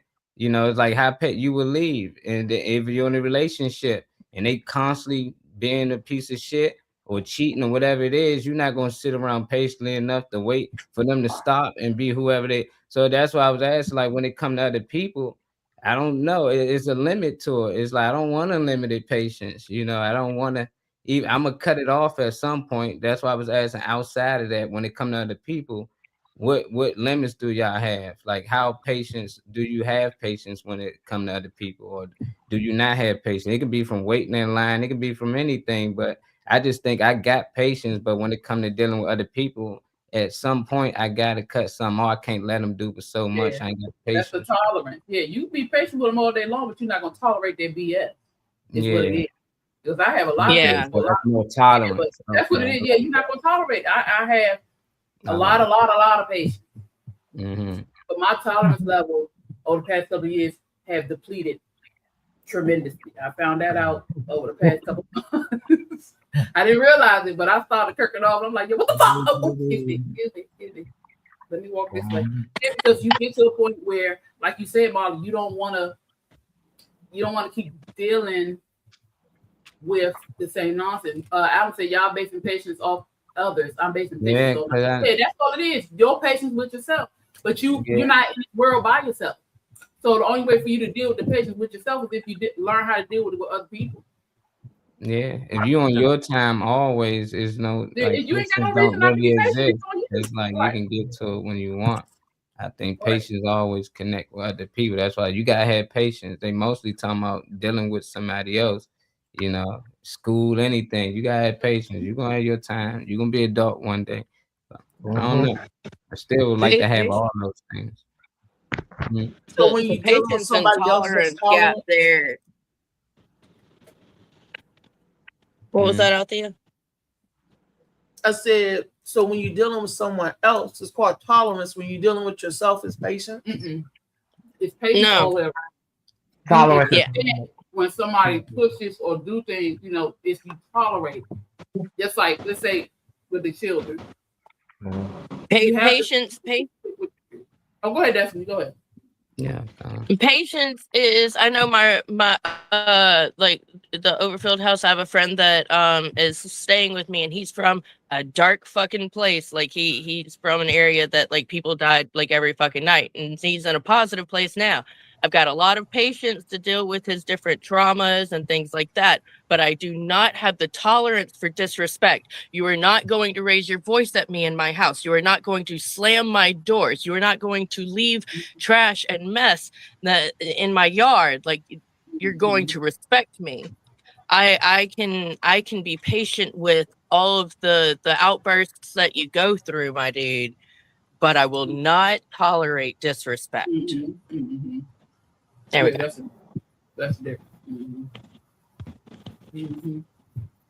So I just put in the AI real quick the difference between patience and tolerance. It says patience is the ability to endure delays, struggles, or discomfort without becoming angry. It focuses on time and endurance. Tolerance is the willingness to accept opinions, behaviors, or differences that may not necessarily agree with. That focus on acceptance and understanding. So they're saying patience is time and endurance, and tolerance is acceptance and understanding. Okay, so I have both. Right. I guess. Yeah, like I have patience on Phoenix coming over to my house, get that threesome. But I don't have to tolerate all these other guys trying to talk to her while I'm waiting. But you can have the discipline to know that shit will happen. No. I'll be patient No, with girls. Rocky's delusional. No, I'm talking about I be patient with girls who won't let me put my foot in it. They come around and y'all so crazy. Yeah, I did the same thing, Ron. Yeah, it's exactly what I'm doing. Yeah. Yeah, great. Oh man. Wow. So I like the type of questions that can segue into, can keep conversation floating in different perspectives. I like some type of questions. He's so awesome, man. Yeah. Thank you for all that you do. But yeah. Me with my lack of discipline, my phone is dying. I got 5%. Yeah, get some more discipline. I hope you're confident enough to get to that charger before it dies. Right. Alan said, limited patience. I will. Trust my I stay locked in with frustration and understand that some things can't be rushed. Success, growth, healing, and building something meaningful all take time. My patience isn't for other people, it's for myself. It's learning to give myself the same grace that I give my goals. Absolutely. Only time I gotta worry about that is if it's somebody that's in my immediate group, somebody I work with or something like that. Because most of the time I'm not around people where I have to worry about patience or any of that type of shit, really. And if I have to deal with you, yeah. If I put you in my circle, I have space for all of that for you. Yeah, it is. It is. I was, you know. But yeah, I reserve a little bit of all that patience and all that type of stuff if I put you in my circle because you're awarded that. Those are things that come with being my friend. I don't know. You know, I got patience for some things, but not everything. And it's most time with other people, but for self, I got that. And I think a lot of that got to do with me having discipline. It took for me to have a lot of discipline to even have the patience to even hear some people out. Because the younger me, I'd have been like, shut the fuck up. I ain't hear that dumbass. You sound stupid as shit right now. But now I got the patience enough because I'm more disciplined. You know, I just don't say, and even still, I still got a gap. You know, like it's a lot of people that come around just talk negative. I'm not patient enough for that. I'm like, come on, let's switch the channel. You know, what you talking about? You ain't gonna tolerate that. Let's talk about something. And that's the thing. It can call it tolerance or not. It's like, no, I don't have the patience. Like my patience get low. You know, I got tolerance to deal with a lot of stuff. I watch the news. I see Instagram posts. I got enough of that. It just I ain't got the patience right now to be handling it. I can be doing so many other things right now. You know, I just like to work on positive things. Let's talk about positive things. Let's talk about doing something positive. Let's talk about how we can better each other's lives, how we can build something, make money. But you got some people talk about losing money or when they lost money or who did this to them, who did that to them. And it's just like, God dang, here we go. That shit's draining as a motherfucker sometimes. Yeah, just like some people got the patience or the tolerance, whatever word you want to use, they hear that out. And it just some of them things, I be like, nah, let's talk about something else. I ain't Some people thrive off that type of shit though. Some people just gotta just be something gotta be wrong or something gotta be going left, something gotta be amiss. So what is, you know, I don't know. I'd be like, I don't know. Child about said Reese got her blue on this morning, looking beautiful over there. I don't know. You got on blue. You pointing to Phoenix and we talking about you. Got on shades of blue over there. You got on blue. Oh, yeah, my they all go hand in hand. Take your compliment back, child. She all over the place. Thank you, but I thought he was talking about Weezy. He said Reese. You don't never want to be her. She always like, nah, forget it. Take it back, child. We're gonna use it again tomorrow. Take your compliment out for me. That's what makes the question more complex. Yeah. And fucking Joyce. Take the compliment back, child. Use it tomorrow. Yeah, so I ain't got the tolerance for that. You know, I ain't gonna say tolerance. Well, at the end of the day, get the out of my website. Yeah, for real though. Yeah, no, I'm just. But if people can call you and drain you, and they do it because what they call them, energy snatchers, the energy stealers. Energy vampires. Yeah, vampires. Right. They come to call you because they know you have what they need, and they'll call you to get what they need from you and leave you with what they have. It's the transference of energy. And it happens a lot if you allow people to do it. It's easy to do because you just care, right? Like for example, I ain't gonna say no name. Somebody called me that morning and they was all hot and everything. And before they hung up, I was all hot and mad and out of sorts. I think what I had to start doing, because I'm the one that everybody vents to. I had to start saying, listen here. Before you get to starting, you better speak to me like you got some sense. Don't greet me. Don't call me. Tell them I'm mad. I don't give a damn. Don't give a fuck. I'm mad. Oh, somebody be like, I'm so irritated. My sister, I'm so irritated. I'm like, for real, how's your day? Or happy Monday or whatever day it is, you know. And don't start like that. So I started doing that, and so now, when I answer that phone, y'all know I answer. I'll be like, hello. And like, oh, hey, Weezy, how you doing? I'm like, good. What's going on? You know, and because we're gonna flip real quick. You're not gonna keep doing that to me. And it took a long time for me to stop that because I'm just like, I love them, they can vent, they're my friends, my family, blah, blah, blah. But then you feel like we said, you feel like trash afterwards because they done dump all that ignorant mess on you. So sometimes I'll be like, hey, if you calling to tell me some BS, I don't want to hear it. You about to come and tell me some stuff that we done already talked about and you won't change it. I don't want to hear it. That's why I said I have noticed that some things have changed a lot when it comes to me over the past maybe year and a half, 2 years. And I'll be like, And when I say it, they ain't got nothing to say. Yeah, I know, because you was about to come dump all that mess on me. I love you. Where my baby's at? Oh, okay. I gotta go. Don't be no. I ain't about to be around you and give you like they don't say shit, but they give. I was just looking at you. Don't be think I'm about to pick up. Don't. I'm gonna let you keep. All day. I started doing that too, Trey. I'd be like, oh, okay. So you home? If you don't bring it up, I ain't gonna bring. I used to be like, "What's wrong?" I'm not either. I'm not pulling it to the forefront.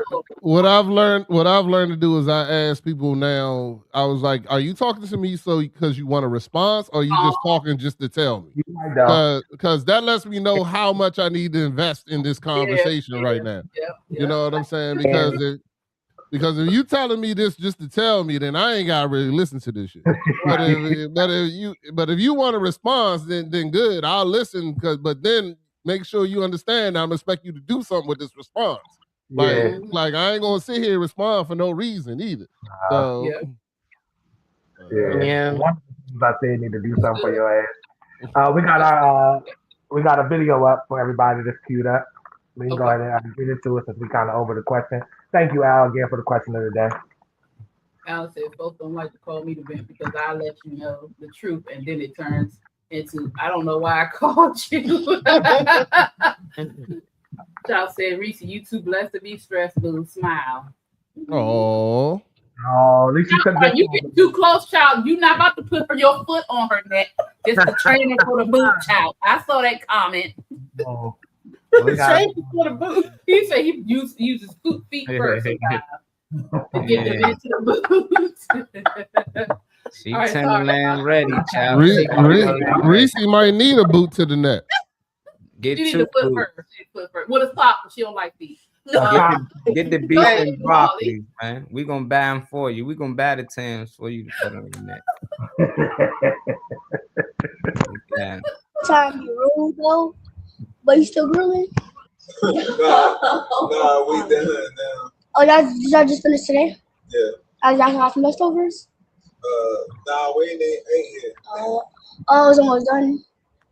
What you need, man? I'm trying to get some food. I saw y'all grill up. I was like, y'all grilling? You live up the street. Yeah. Okay, well, next time we grill, I'll make sure to get something extra for you. Okay. Okay. What's your name? Jacquez. I'm Miss Mario. Ari. My sister's name is Ari. Jacquez, do you like? It's not grilling, but do you like Cheeto Puffs? Yeah. You like Cheetos? Okay.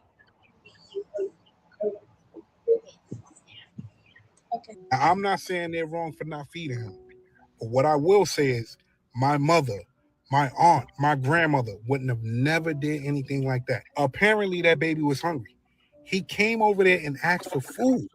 First and foremost, do you know how hard that is to do? When I was growing up, if you came and knocked on my mom's door and told her you was hungry, she was feeding you. When I was growing up, if you came and knocked on my grandmom's door and told her you was hungry, she was feeding you. Everybody's not fortunate. And again, I'm not saying that they was wrong for not feeding him. I'm just saying that there is no way that I would have let that baby walk away without getting something to eat. Mind you, they record him, put the whole situation online. Come on, man. We got to do better, man. We got to do better, man. Okay. All right. The ladies first with this one, if I'm not mistaken. I think Reed, you sent the video into our group chat. Yeah. That video, it just touched me in so many different ways. Then and now and all that, we would have got our ass tore up if we would have knocked on somebody's door and asked for some food, anything. We are told when we go over people's house, when we go with our parents and stuff, if you ask for something, you better say no. You could be wanting that piece of cake or wanting that candy, and you gotta say no, ma'am, no, thank you, until they say go on, take it. And then your mom, you better look at your grandparents. I had to for them to say okay, it's okay to take it. But in that instance, because it has happened to me living right here where I'm living now, that they knocked on the door. Was you there when the little kids asked, you got any snacks, Miss Reese? You got any? They was coming in from school. Maybe they hungry, maybe they was greedy. But I always caution on the side that they were hungry in order for them to ask. And the strangers. And if you knock on my door, I'm gonna break bread with you. I'm especially if you're a child. You're a child and you say you're hungry. That's just touched my heart. And I wouldn't talk to them through the phone. And they know they cooking on the grill. They know they got an extra hot dog or something. So everybody always cook more than enough on the grill, because they might want to cook some or grill something for later.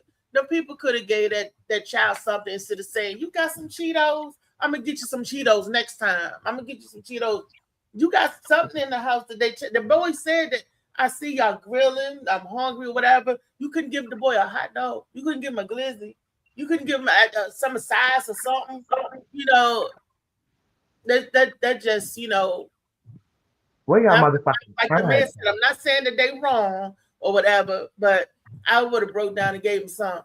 Or gave him some money. Here, go get you some Cheetos or something. If I didn't have the food and I had a couple of extra, spare change, get you some. Go on to the store, get you some Cheetos then. Instead of saying the next time I go to the store, I'm gonna get you some Cheetos. Or what about now? It seemed like he's hungry today. Okay, I got a few things. First, if it were me, I am that mother that goes to people's houses. Where you live, baby? I'm gonna walk with you to the house. I'm like, hey, I saw your baby. Y'all, we cooking out. Y'all want to come? So you can't just give children stuff. There are a lot of allergies and things that are going on out here. So you should not just give. Mm-hmm. And I always have those stuff. Like you would give it's nothing wrong with that. But when you cooking things, you definitely need to check. So I would have been like, well, come on, you want some? Okay, well, let's go ask mommy if it's okay if all y'all come. And that way, even if she say, well, I'm not coming, but he can't, you have permission. You know what I'm saying? But I would have went to the door. I wouldn't have did it over the thing. And also, sometimes kids just greedy. Okay. I'm just, they might be hungry, they might not have food at home. But sometimes kids are just greedy. He's like, he got all the scoop. Yeah, I see y'all really. He's look through the fence. Yeah. I'm sure, yeah, right at the house right there. I seen you bring the bag in. What you got in? Some kids are like that. But sometimes, they are hungry. And like my mother and my grandmother and my grandfather and them, we would feed people. So for me, I wouldn't have left them out there. But I definitely would have took that walk because I need to know where you coming from. Are you on the right street, first of all? Let me talk to your mother so she can know who house you're close to and who's about to feed you. And then I'll feed you. We're going to get a whole scoop. And by the time you leave my house, you might have 2 bags. So I'm going to feed you and everybody else in your house. That's just me, Mm-hmm.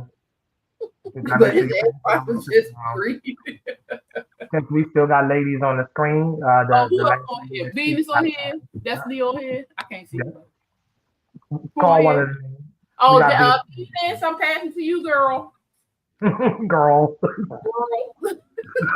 Yes, ma'am. So I was looking at the video and I was feeling for the kid and I was not feeling for my emotions went in places too. I was like the kid hungry. I've been a hungry kid before, never so much so that I was going up and saying, I see you grilling. I mean, not in my childhood. Now that I'm grown, I do say to my peoples, I'm like, I see you grilling. Can I grab some stuff and we make this a party type stuff? But like this kid, I did notice though that they offered him some Cheetos puffs, and I did not see where they gave him any of those Cheetos puffs. No, they said the next time they go to the store, they're gonna get him some. Oh, I thought they said that No, it's not grilling. But you like They to just do it say now. next time And to they get 'em said food. next time they go to the store that they was gonna make sure they get him some. Right? I don't know. Anyway, I thought they offered him at least some Cheetos puffs. Now I'm feeling bad. They videoed the kid and then posted it on the internet so that we could actually be sitting here talking about this kid and how he was sitting there, and nobody mentioned the parents and whether or not it was okay for him to be walking up on their porch during this conversation. So those were I'm with Reese. I'm with Blue over there, Phoenix. I'm with you that we would have had to check up on the kids and make sure that their parents know they're even doing this stuff, that there's not going to be some kind of liability later, that this kid is going to say that we did some things that wasn't even done. There's too many questions here. I would have to find out where this child came from and that it's okay that they're doing these things before I contributed to any of it. But I do feel bad that the kid, doesn't. I was prided. I'm still shy. I don't usually walk up on, but like that. Yo, that child, what's good? So I was like wondering whether that was an issue or not. I don't know if he's hungry. It could have been just greedy. Like I said, I'd have to find out who the kid is and where he came from, and agree that all of this needs to be investigated, because I don't know. I've got a lot of concerns. Yeah, I've got some concerns. I feel you. You gotta pass it all to the next available lady. Oh yeah. So how about Destiny? She's there. Go ahead, girl. Yeah, no, I definitely agree with all these mothers over here with the why didn't that woman like right off the bat go like somewhere in the middle, or start, like, hey, where's your mom? Does your mother even know that you're over here? Because like that's dangerous. Is this kid just walking up to random homes just because their backyard smells good? Mm-hmm. Like that's, I would not want my child doing that personally. So like, where's your mom? Does your mom know that you're here? Let me catch her number. If you just live down the road, let's check her out. We didn't hear in the video whether this could have been a couple that was grilling too, and okay, I see the selfishness in not wanting to hand off a steak. And I did like that she offered cheese puffs, but she could have thrown in a sandwich with there. There's also we're assuming a lot of things. Like we assume if I have 2 steaks, I probably that's probably all I got at the moment, dude. Like I got some mac and cheese. You want some mac and cheese? So like it might have been all that they have. We don't know because we didn't get that information.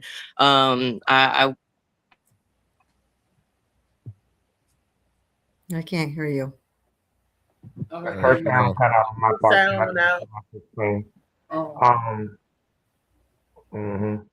Well, gentlemen, one of you guys. And just to reiterate what Destiny said, that is true. But I'm a sharer, so if I have 2 pieces of chicken, I'm gonna give Trey 1. Shit, I ain't gonna be asking because I'm gonna be out there cooking with your ass. I ain't be the one asking, I'm be the one buying the shit. I can tell you somebody can throw that shit on the ground.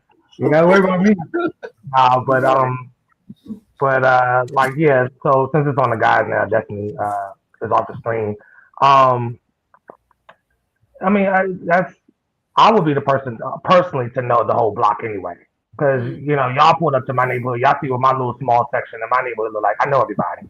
So I'm gonna know your kid name. I'm gonna know and I'll just hit you up or come to your door, but like, hey, can they have some whatever. Everybody see everybody shit, so they probably sitting outside offering plates or whatever anyway. Right. That to me was the important song when we spoke on it a long time ago about speaking to everybody. People ain't speaking in this neighborhood before I moved here. It's just me simply waving and starting that up. Got everybody beeping now, and now people kind of playing it. Now people kind of sitting outside, like on the balconies. I don't want, so that's why I feel like it's important to know at least your block. You ain't gotta know the radius of the next mile or no shit like that, but at least knowing the people right around you, so you have a general idea of whose kid is whose, whatever. Like you can still just hit them up, come by, and be like, hey, I got to play for the for the house, like you said, for the adults in the house, for the kid or whatever. But I don't do shit where you and Trey not eating no damn 1 piece of chicken. Y'all both gonna be mad. Well,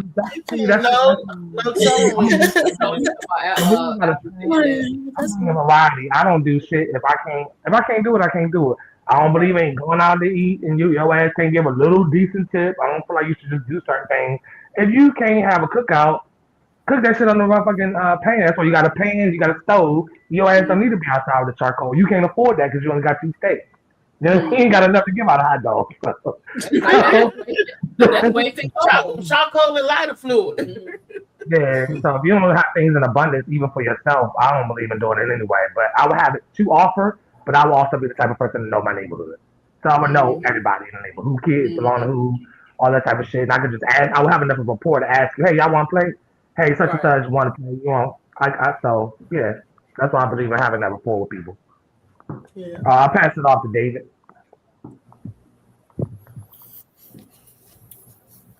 Okay, by me watching the video and everything, we don't even know what, if they're struggling or whatever like that, because it sound like he was saying I seen you grill, and it was like, oh, that was the other day, or you know what I mean, we're not.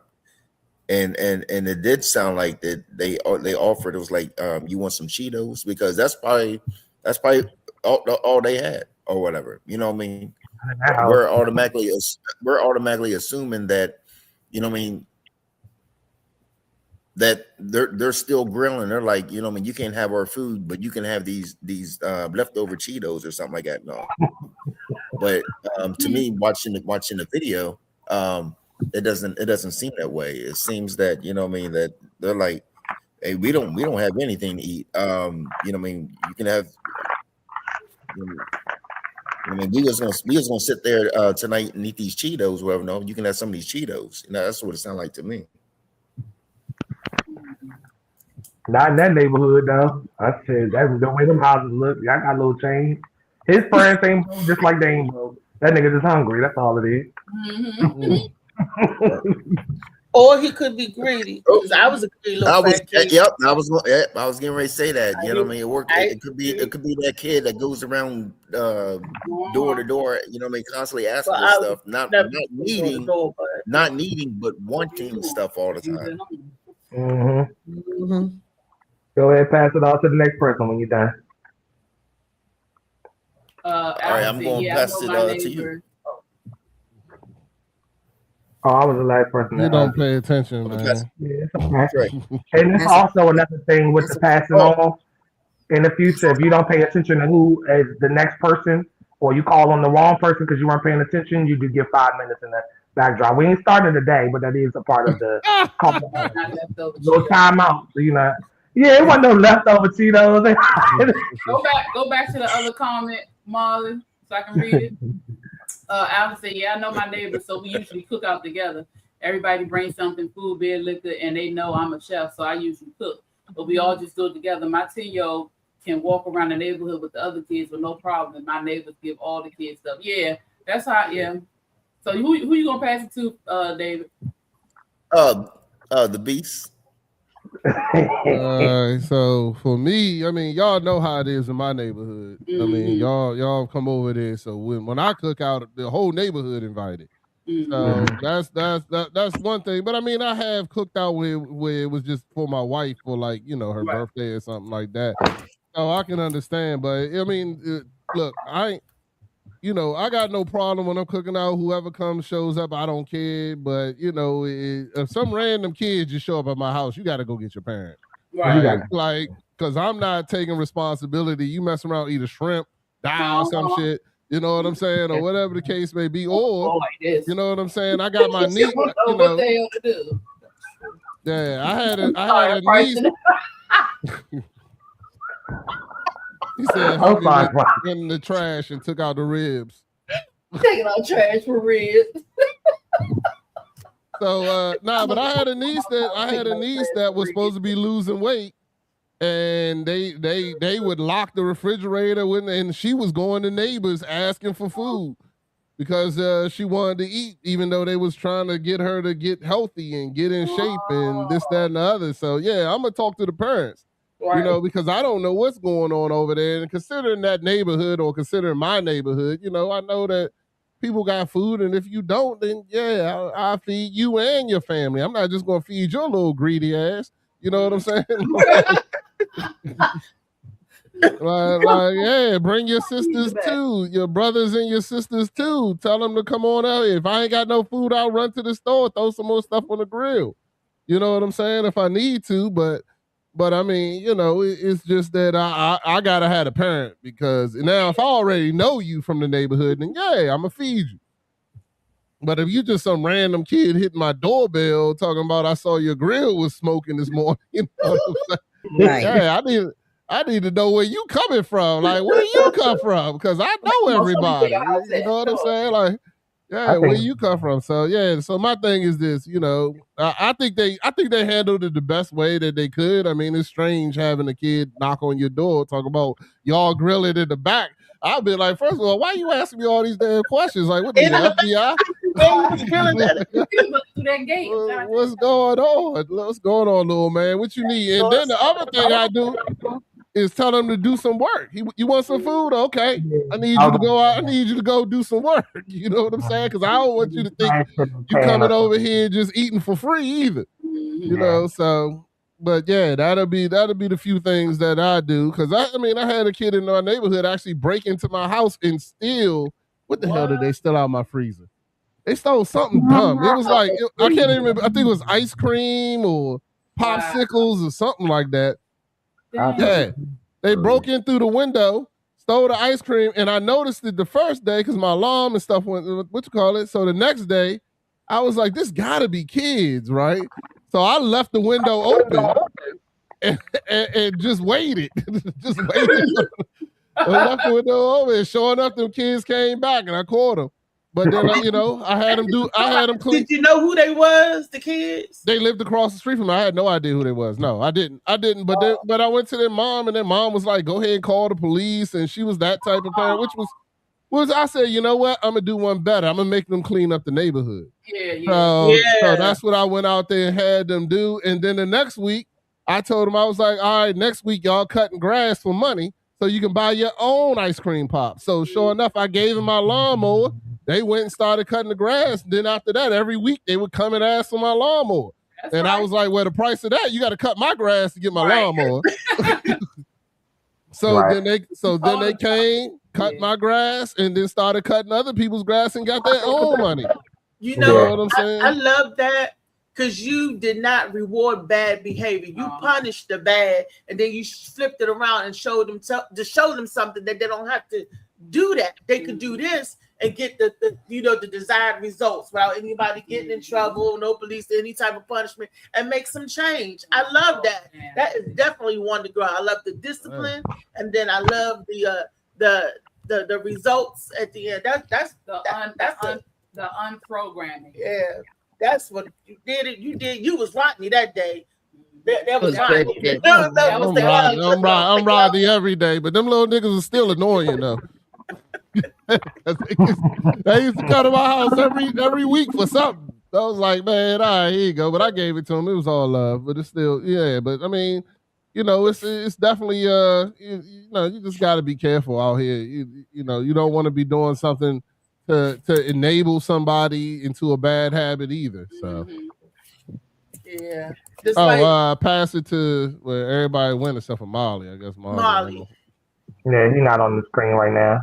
He might be on the screen, but I would pass it back to Reed for real. Okay, Destiny wanted to say something. Was you saying something, Destiny? I'm ADD, so I forgot that first thing, but I can say that Rodney sounds like he did that shit. Like, there's gonna be a movie called The Beast, and it's gonna be about this motherfucker and the kids that broke into his house, and he like reshaped their life, and now they're in football or something. That's good though. I wish I know that was 20 years ago. I would love to know where those kids are now. I would love to know that. I guarantee you still had that lesson. I hope they still remember you. Yeah, last time I talked to him was before I moved out of that neighborhood, and I did. And they was on the road, but I don't think it was because of me. I did help their mother with keeping them guided and grounded and some stuff, because she used to come over there and talk to me too. So it was interesting.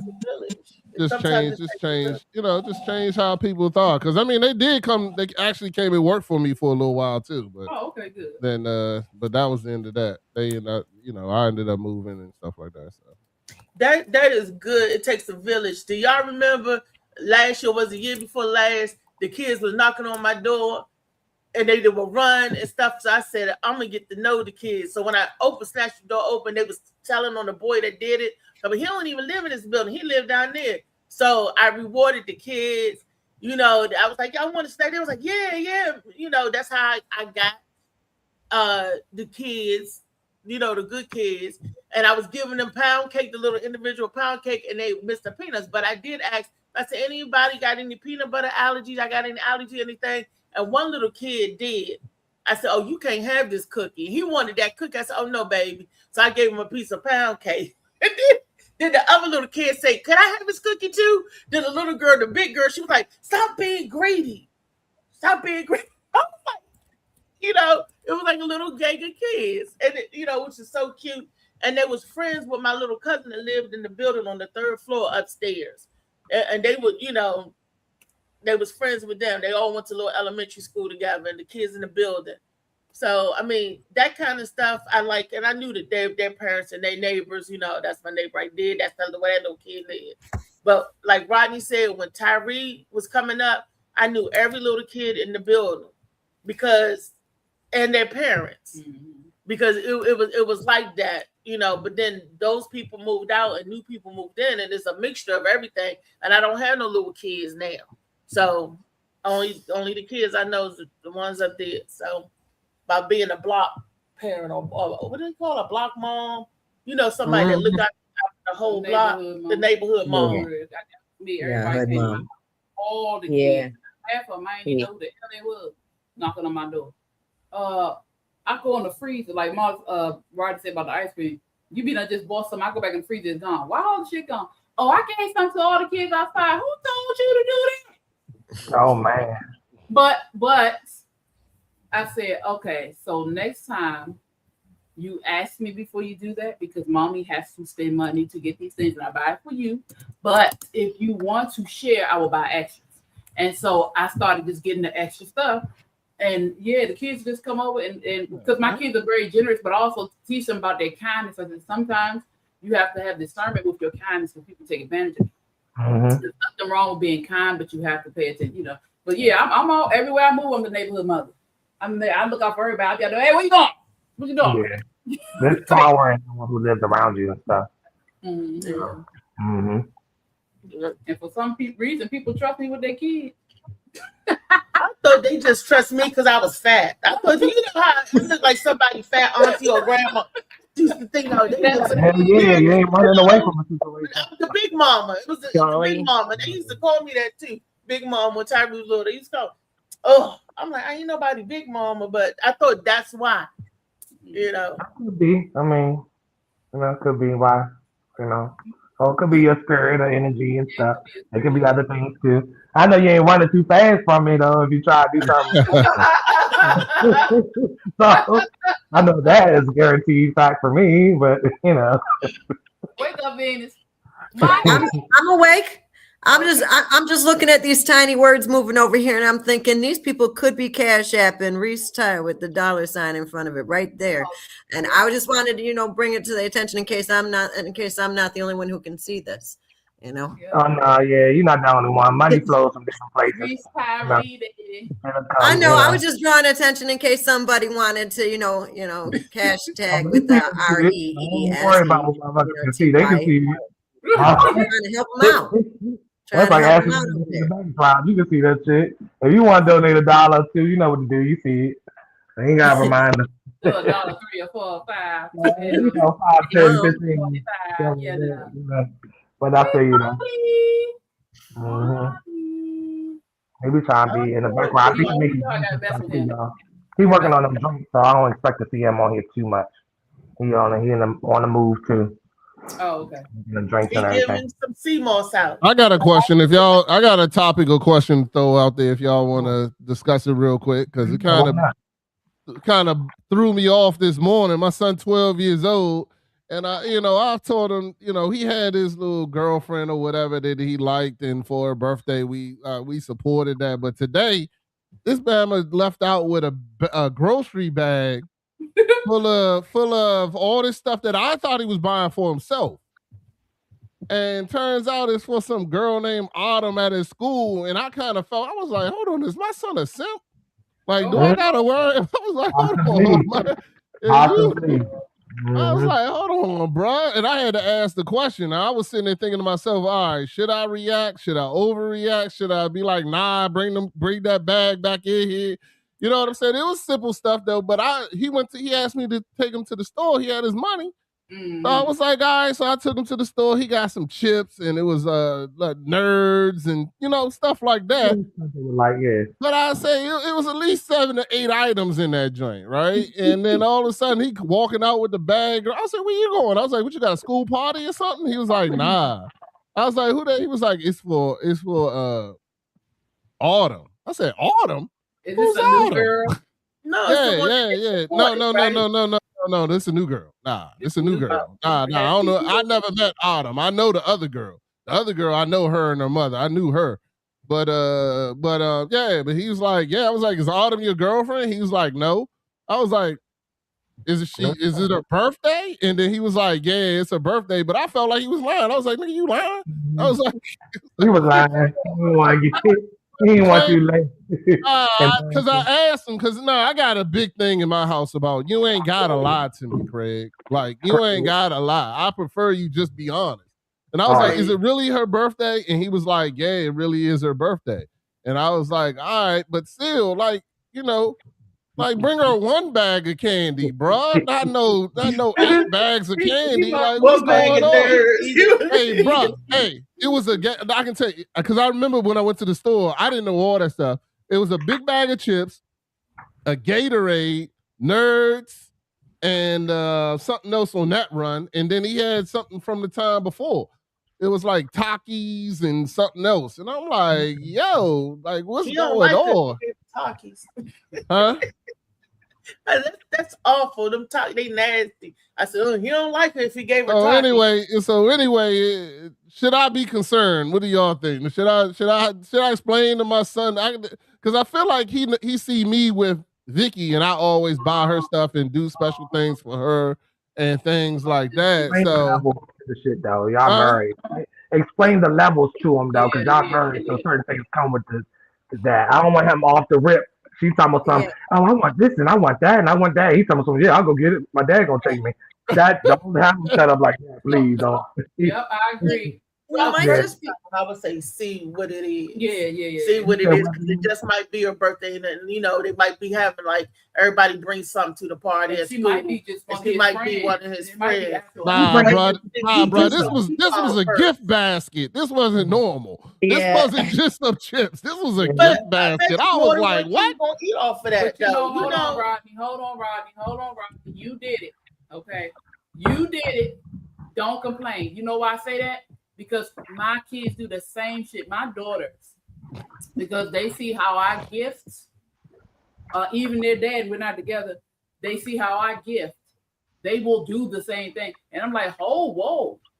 My daughter was like, I want to get him a whole different sheet set. And the black, I said, we ain't doing that. We are not his mother. What he need to do? I said, no, that ain't your job, baby. We're not buying bedroom sets. That ain't your husband. That's your wife shit. You not buy him bedroom set. He want to do bedroom set. He need to go get one himself or talk to his mom. You ain't his mom. Okay, well, can I at least get him some Takis? No. Can I at least get him? She said, can I at least get him? She wanted to get my whole bag set. The shower gel, bar soap, lotion, this, that, soft scrub, this. And I said, child, you your mother's daughter for sure. Okay, but mommy did that for her husband. Okay? And I do certain things, for my boyfriend, man, whatever. If we've been together for, it's certain things. But you 18, no. We bought him certain things, so we did end up. I said, okay, I tell you what. Why you? I asked questions. Why you want to buy him? So it was your money. Of course, it was my money. Of course, it was. That's the difference. If it's my money buying it versus Tyree's money. Yeah, but even still, I still wanted to let her do all that with her money. Yeah, but he's 12. He ain't got no real money. Still, my son, my 13-year-old, well, he just turned 13 last Monday, 2 Mondays ago. But my 12-year-old, he's like that. My kids are very kind. He's very kind. So he has friends at school, and I had to ask him, is this your girlfriend? No. He will buy and say, hey, my friend, we doing something for them. I want to get a he'll get a couple of different things. So that's why I say just sit and talk to him. I know, but it's your fault because they see you do it. And they see you, Vicky do it. And so both y'all need to sit down and sit with him and you know, just talk to him. Ask him questions, both y'all together, because they see y'all love on each other like that, and they want to do the same thing. It's just an automatic thing. They see you. Children don't mimic what we say; they mimic what we do. What was you about to say, Dina? You know, I was saying recall first. What'd you say? I think in every group there's like there's like a person who just like brings the party, and it's very possible that your son just might be also being that dude. He might have assigned himself that role, that he's going to be the dude that brings the party. So he might be trying it on to see if that's what he wants to do with his life. He might not, it might not be simping at all. He might just be trying to see if he might be that dude that brings the party. Exactly. I'm not alarmed. But don't let him buy his way into the situations either. Yeah, that too. But that's why Rodney got to do some more recon, because this is the first time. Because it sounds like he's the only one putting out. Because half the shit in his bag is enough for everybody, and it sounds like one person putting out. So don't let. I was about to say that nigga. don't let him buy his way into anything, and make sure he knows what it's like to have people do a collaborative effort with something. If you come in, it should be something there. You don't bring everything to the table. Something needs to be there that you add into. Like, you know, because I know a bunch of broke ass little kids, and parents is gonna let one kid. I mean, you know, these little girls out, because the other little girl, I love her to death. Don't get me wrong, she's a beautiful young lady, but you know, I had to say something to him too, because he was like, yeah, so and so bought her something too, and I was like, oh yeah, she for the streets, bro. You gotta go ahead and let that go. You gotta go ahead and let that one go. She for the streets, bro. You know what I'm saying? You know, just know, you know, that ain't your girl. Her with snacks in order for her to make her a snack. Yeah, that's your damn cousin. Yeah, no, it's 12 years old. But if you're giving like that, you need to ask yourself questions like, do they deserve this? That's for sure. Like, if this chick just popped up and she hasn't been your friend, she just popped up, said some suave things, and asked for a shit ton of stuff. I don't see any issue in like maybe like get her one thing, but does she deserve a bag? A bag full of shit. And that was my move whenever I pissed my girlfriend off. Whenever it was like I needed to buy, I got her favorite donut, her favorite candy, her favorite drink, her I fucking went and got her favorite every fucking genre that I could find at Walmart, because I pissed her off and I needed to say sorry.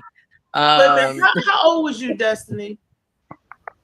Well, she had been my friend for years, and then she was my girlfriend on and off for about 2 years. But if I actually, I don't like actually pissing people off. I'm too nice for that shit. I'm like, I am so sorry. I'm so fucking sorry. Here, take this. Nah, I'm laughing at Ali. How old was you, Destiny, doing this? I mean, I had an ex that did that shit because he pissed me off and he was trying to fix things, and I fucking came home to a brand new dress with a bunch of flowers. Age, girl. What? The number. How old were you? How old was you?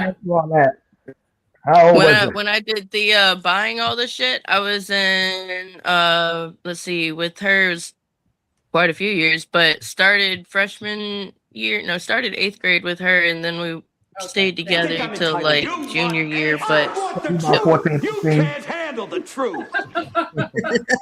I was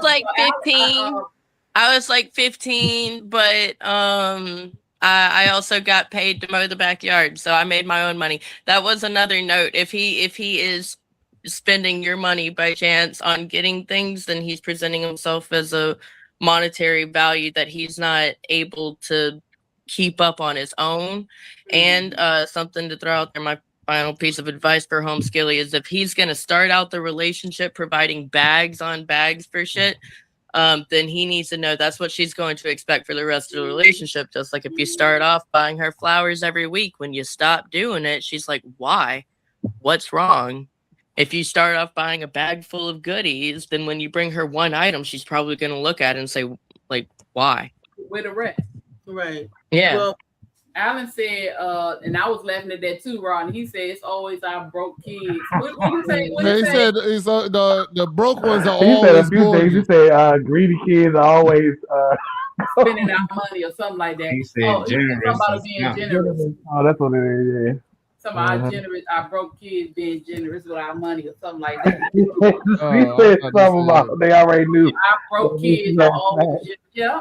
Well, Rodney said it was his money that he spent. My only thing, because it was his money he spent, Rodney, do some recon, find out, because don't jump the gun, because you hate, because you already think he lying to you. But if you jump the gun, I know my daddy gonna act this way, that way, I can't tell him. You want to leave the doors open so you can talk to him. That's what I had to learn later. I did the opposite. I was always jumping the gun and putting the cart and all that. So that's why I could give the opposite advice.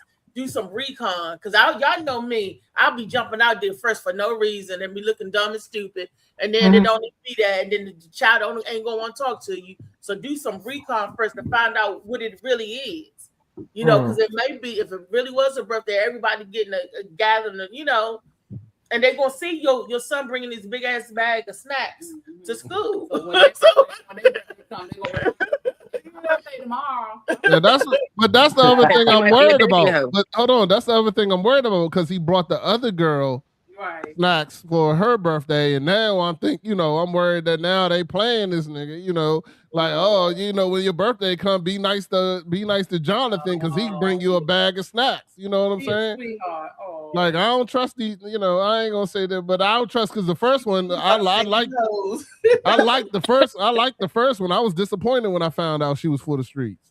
I was like, I was disappointed. I was like, oh man, I actually liked her. So now I'm like, hold on, let me make sure this Bama ain't getting played out here now. They like, oh, we got one. You know what I'm saying? Alan said when I was younger, I got gifts. I never really bought gifts for girls. I realized I was a prostitute when I got older. They gave me gifts for the D. We can get gym shoes, shirts, where you get that from? I'm like, these girls is crazy. But Molly can attest to this, what I'm about to say. Molly, you remember Valentine's Day and how them kids work when we used to work at the place with the kids, and how them kids was buying big gifts like shoes. This boy got Molly. What did that boy get? He got a lot of stuff. This one girl bought him a lot of shoes, outfits, and stuff. And I was like, them adult gifts that she's giving. You remember that, Molly? Mm-hmm. And they was making money, so they was using their They own was money. using a check. Yeah, she saved up three, four her checks to get them, a few gifts. It was nice, designer My stuff. daughter's like that. My daughter's like that because them labels, they gotta have. Let me tell you something. But You like it. That don't mean you got to buy it. she used their money though. She I ain't know, ask but for that's terms or we nothing. gotta teach, because we gotta teach our boys and our girls that too. You don't you can't you should. I mean, it's nothing wrong with you giving and getting gifts, but you can't just go out and spend $500 on something.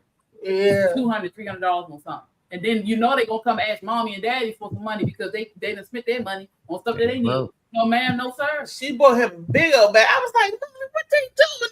And Molly was like, yeah, they be rolling. I'm like, ain't no way. And then the breakup next week later or a couple of weeks later. 2 days, because they don't never take long.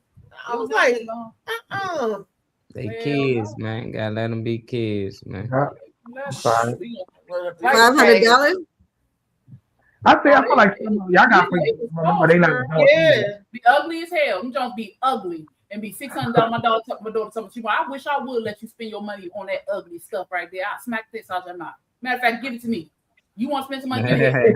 I just spent that. Some of this should be projection for like my kid ain't got to worry about Dominion Power asking them for the $300 or whatever for the money. They ain't got worry. They got worry. You know how many bills I pay with $300? They ain't got shit to do with the kids. They ain't got shit to do with them. You know how many bills I can pay with this shit?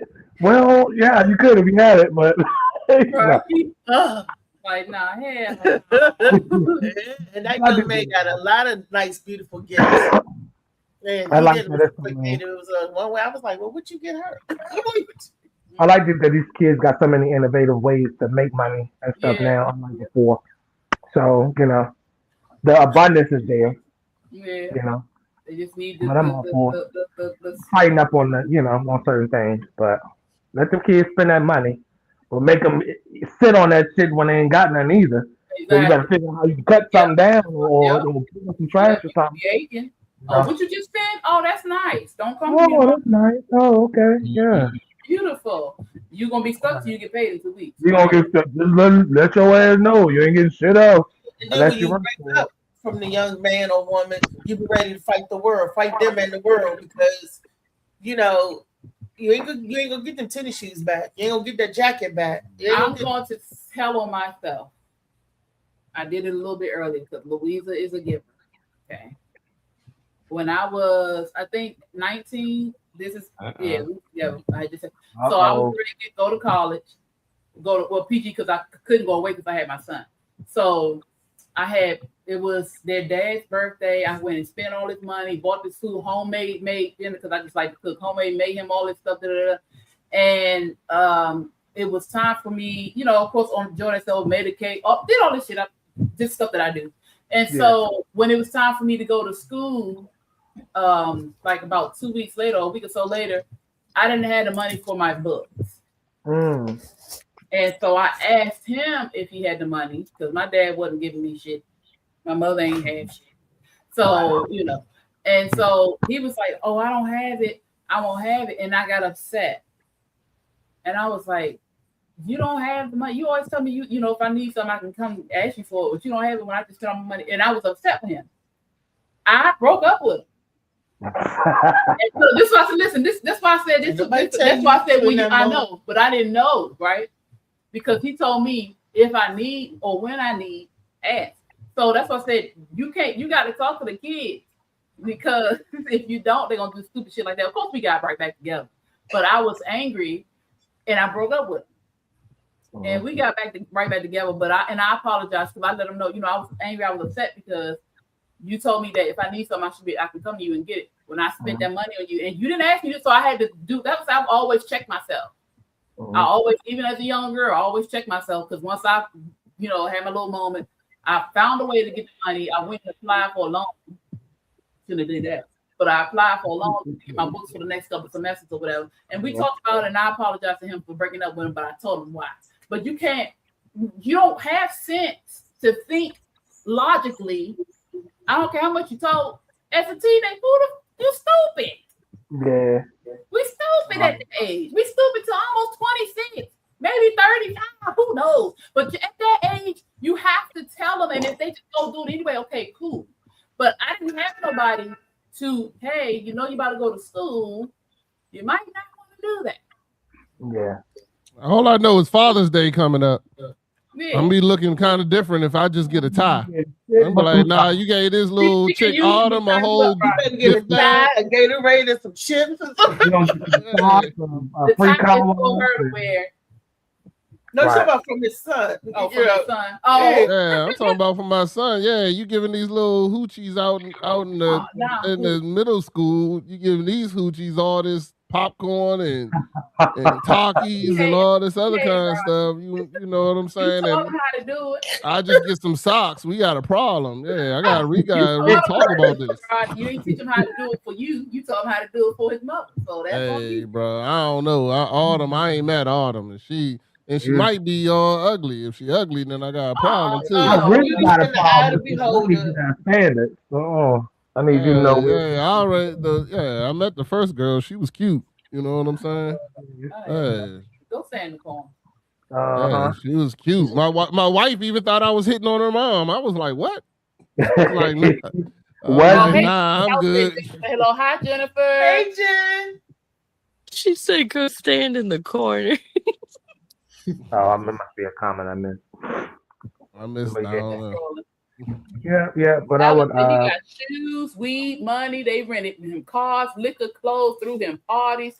Then when he got older, I clutched my shirt and said, "You was a male prostitute." I was getting money and gifts for hunching. The more hunching, the better the gift. So I jumped my way through high school. Now that's he said, because you remember Tawana. I sure do. Your fair name. I think you put. Oh well, they don't know. So she said she was the only girl I got gifts, and we've never hunched. But that's what made her special to me. Yeah, she had such a crush on him. Alice, beautiful green eyes. All them little girls were like, woo, woo. Alan, Rodney, Alan said, "I'm boycotting Father's Day. We ain't shit." Laugh out loud. We get stuff to fix it for Mother's Day. Yeah. Yeah, any of the chains left over from Mother's Day go to y'all. So you want some socks? You want a free car wash? You want, pick one. This Mother's Day, my son did me right. He noticed everything that I was needing and got it. Well, everything that comfort. You found you a man? Mm. Boop boop.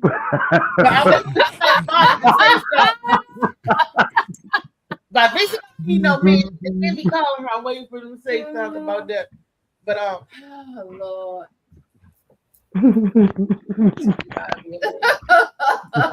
He can't do that for her. Yeah. Yeah. He tried that one time. He tried to introduce me to somebody nice that one time, and unfortunately, that somebody nice, I wasn't they gender type. Put it like that. Oh. And I was like, and he told me, That was gay. I know Just that. say they was gay. It ain't gonna hurt nobody. Just say they was gay. You wanted to preserve some of the mystery. They just went too long when he didn't team up with a customer. He was so nice. And, He's talking about he wasn't. It was nice. I wasn't his forte. He was a little too nice. Alice said, "Damn, Rodney, what?"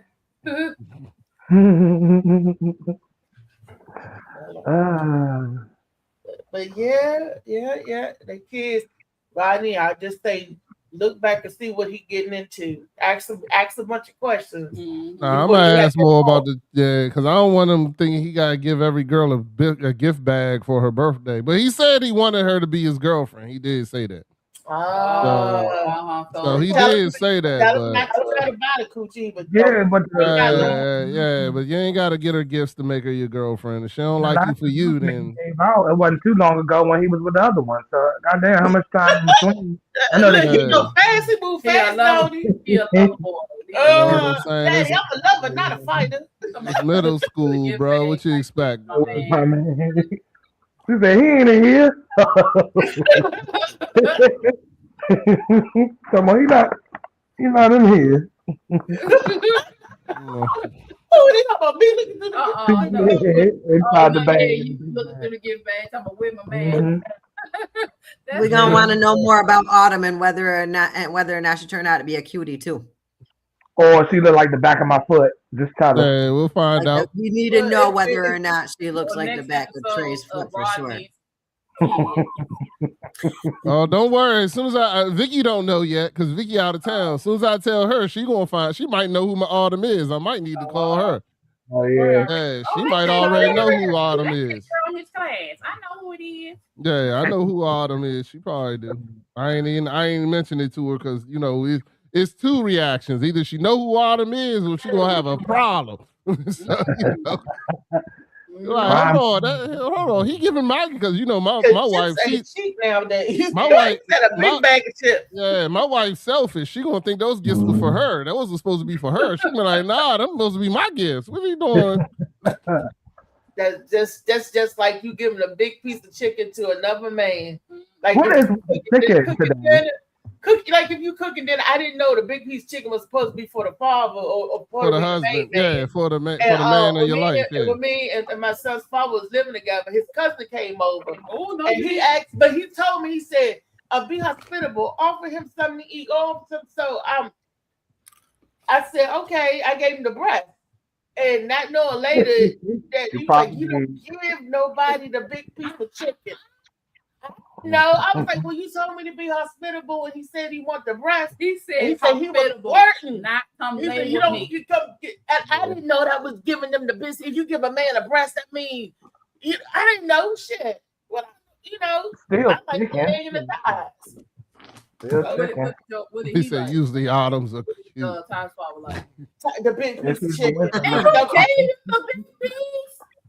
I got the rim from it later. I don't need to rehash this No, I'm 30 just years saying. later. But you, I'm just saying. Like, Hold on. She usually said like she got what from it? I You said don't need to rash. I got he you know you got rim from it later. rim. What is rim? I know you're not talking about what we're not Friday. If you talking about Ram, what I think, you talking Alan about some said Friday usually autumns are cute, but if she's a winter, look out. Stop playing. shit. Well, she better look like something. At least you know what you're eating if you go to Reese's house. Anybody one day Reese, you know some chicken on that table. that was my thing. I was the chicken girl. I don't like breast. I didn't do the pork. I like that. I didn't do the seafood. I'm allergic to it. And the beef gave me headache problems. So I was the chicken girl. Well, wait a minute. You never see your grandma give your granddaddy the big piece of chicken? Or did he cook? No, my grandmother always, I thought granddaddy just liked the breast. Oh. I thought, Okay. I didn't know that, that. Did you know that that you're not supposed to let another woman make your man play? No. For real? Nope. Nobody never told me not to let another woman make my man play. What the fuck? Well, you need to have a man first, so Yeah, I mean, yeah, that's true. Because Because yeah, that's true. I was always making my man play for my man. I was always, nobody told me never not to. Yeah. I was But you was always always making it doing it for my man. Okay. Like that. I would get up and make his Like play. the cookout, Yeah, because my family is funny. Who's that putting their hands in the mac and cheese? Who's that? And they're like, so at the time, I better make that Yeah, play. you had That made it, was yeah, the hospitality. And I don't let nobody go in your refrigerator. I learned it from my granddad. You do not let your company. Bring up that cheap ass champagne or wine you talking about all the time. Bring up that shit. If you get the big piece of chicken at Reese's house, you might as well move in.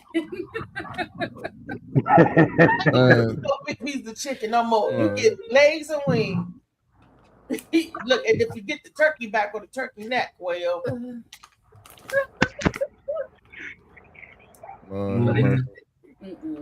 Where Marty at? You get the big piece of I steak. don't know. I was waiting. I thought the song was supposed to been come on. I thought y'all kept it on Trackman. Oh yeah, it is, but you got to be here to hit the busy. He busy. Come on, man, Mom. y'all do y'all thing, man. I was there making my drinks, man. That's what I say. He busy. Sorry. You know what I'm saying? I like the dark meat. Oh, yeah. Oh, yeah. I had to I'm about to tell you the dark meat. Don't say too much now. Yeah, I'm Don't say glad you too got much. that. I'm gonna say something else. Okay, let us know. Yeah, I like the dark meat. If I get the You can chicken, get you some. ain't got to worry about me fighting with y'all over the breast. I like the dark meat. Give me the thigh. She like it juicy. She want it juicy. Yes, ma'am. Whatever kind you like. I like it all. All of it. All of it. Mm-hmm.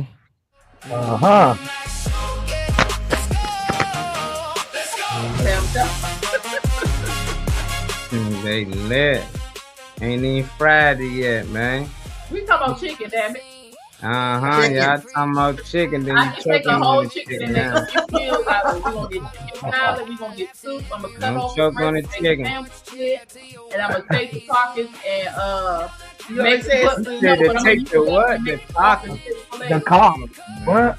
the carcass, the carcass, Oh, the carcass. I'm about to You say heard What? clear. Yeah, we don't use that word anyway. They say dick, you know what I'm The saying? Thank carcass. you for that R&D. Don't say carcass neither. What's going on? You don't say that shit.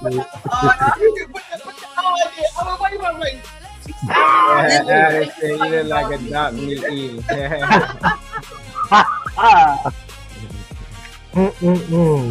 Okay.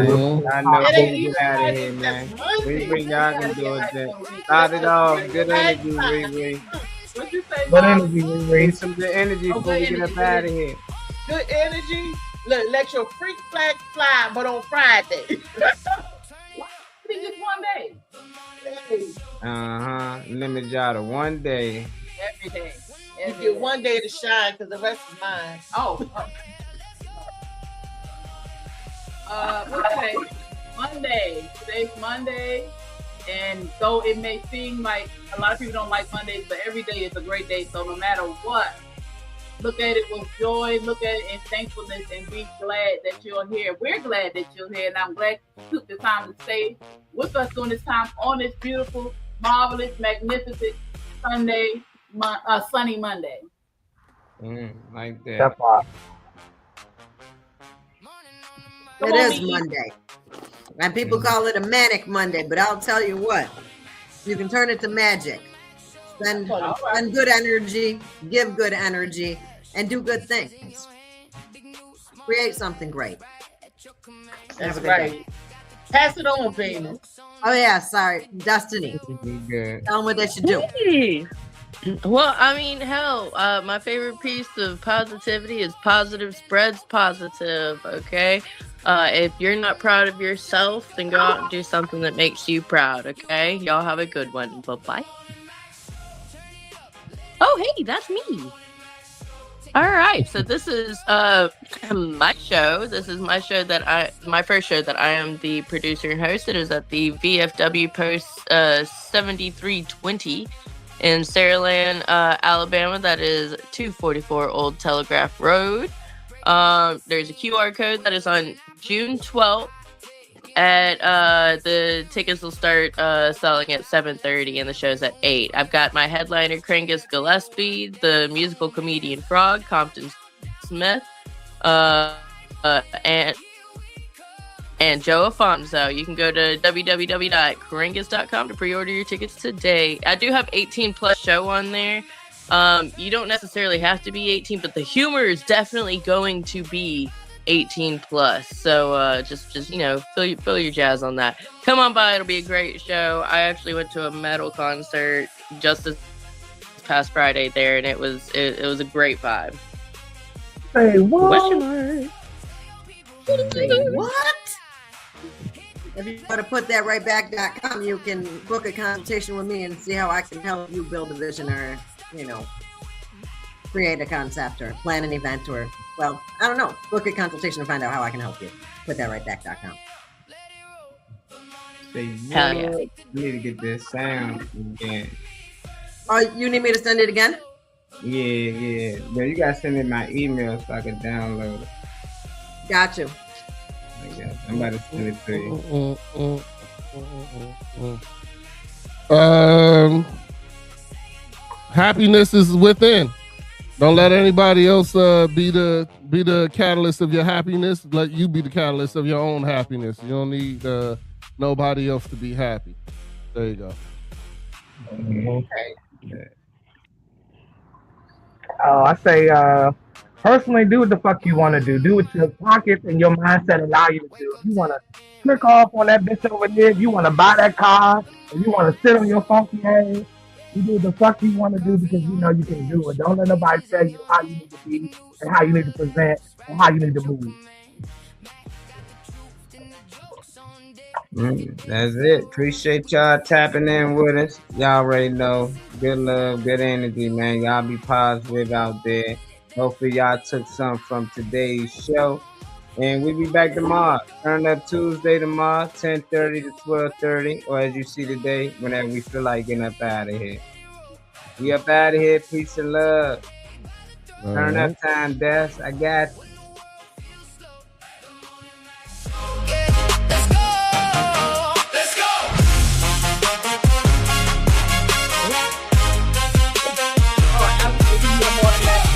Breaking down the scene with a grin I preach. Hot take in the mix, but it still can reach. Call her on the line, laughs in every room, from your front porch chair to your work day Zoom. Hands up, now the countdown. Pretty sure everybody knows how to dance. One bright moment and here we come. Strings rise high, horns cut through. This one's for you. The Morning Max Show. Turn it up, let it roll. The Morning Max Show. Take the day by the throat. This is how it is with the Morning Max Show. Yeah. Let's go.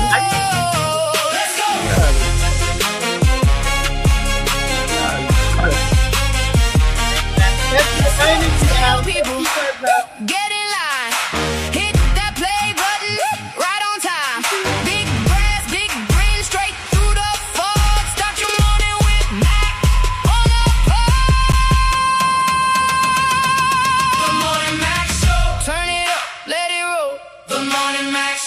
Take the day by the throat. Hit me first when the world feels slow. The Morning Mac Show. Yeah, let's go. The Morning Mac Show.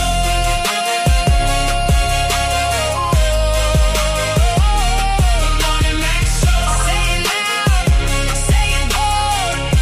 The Morning Mac Show. That's the way we roll.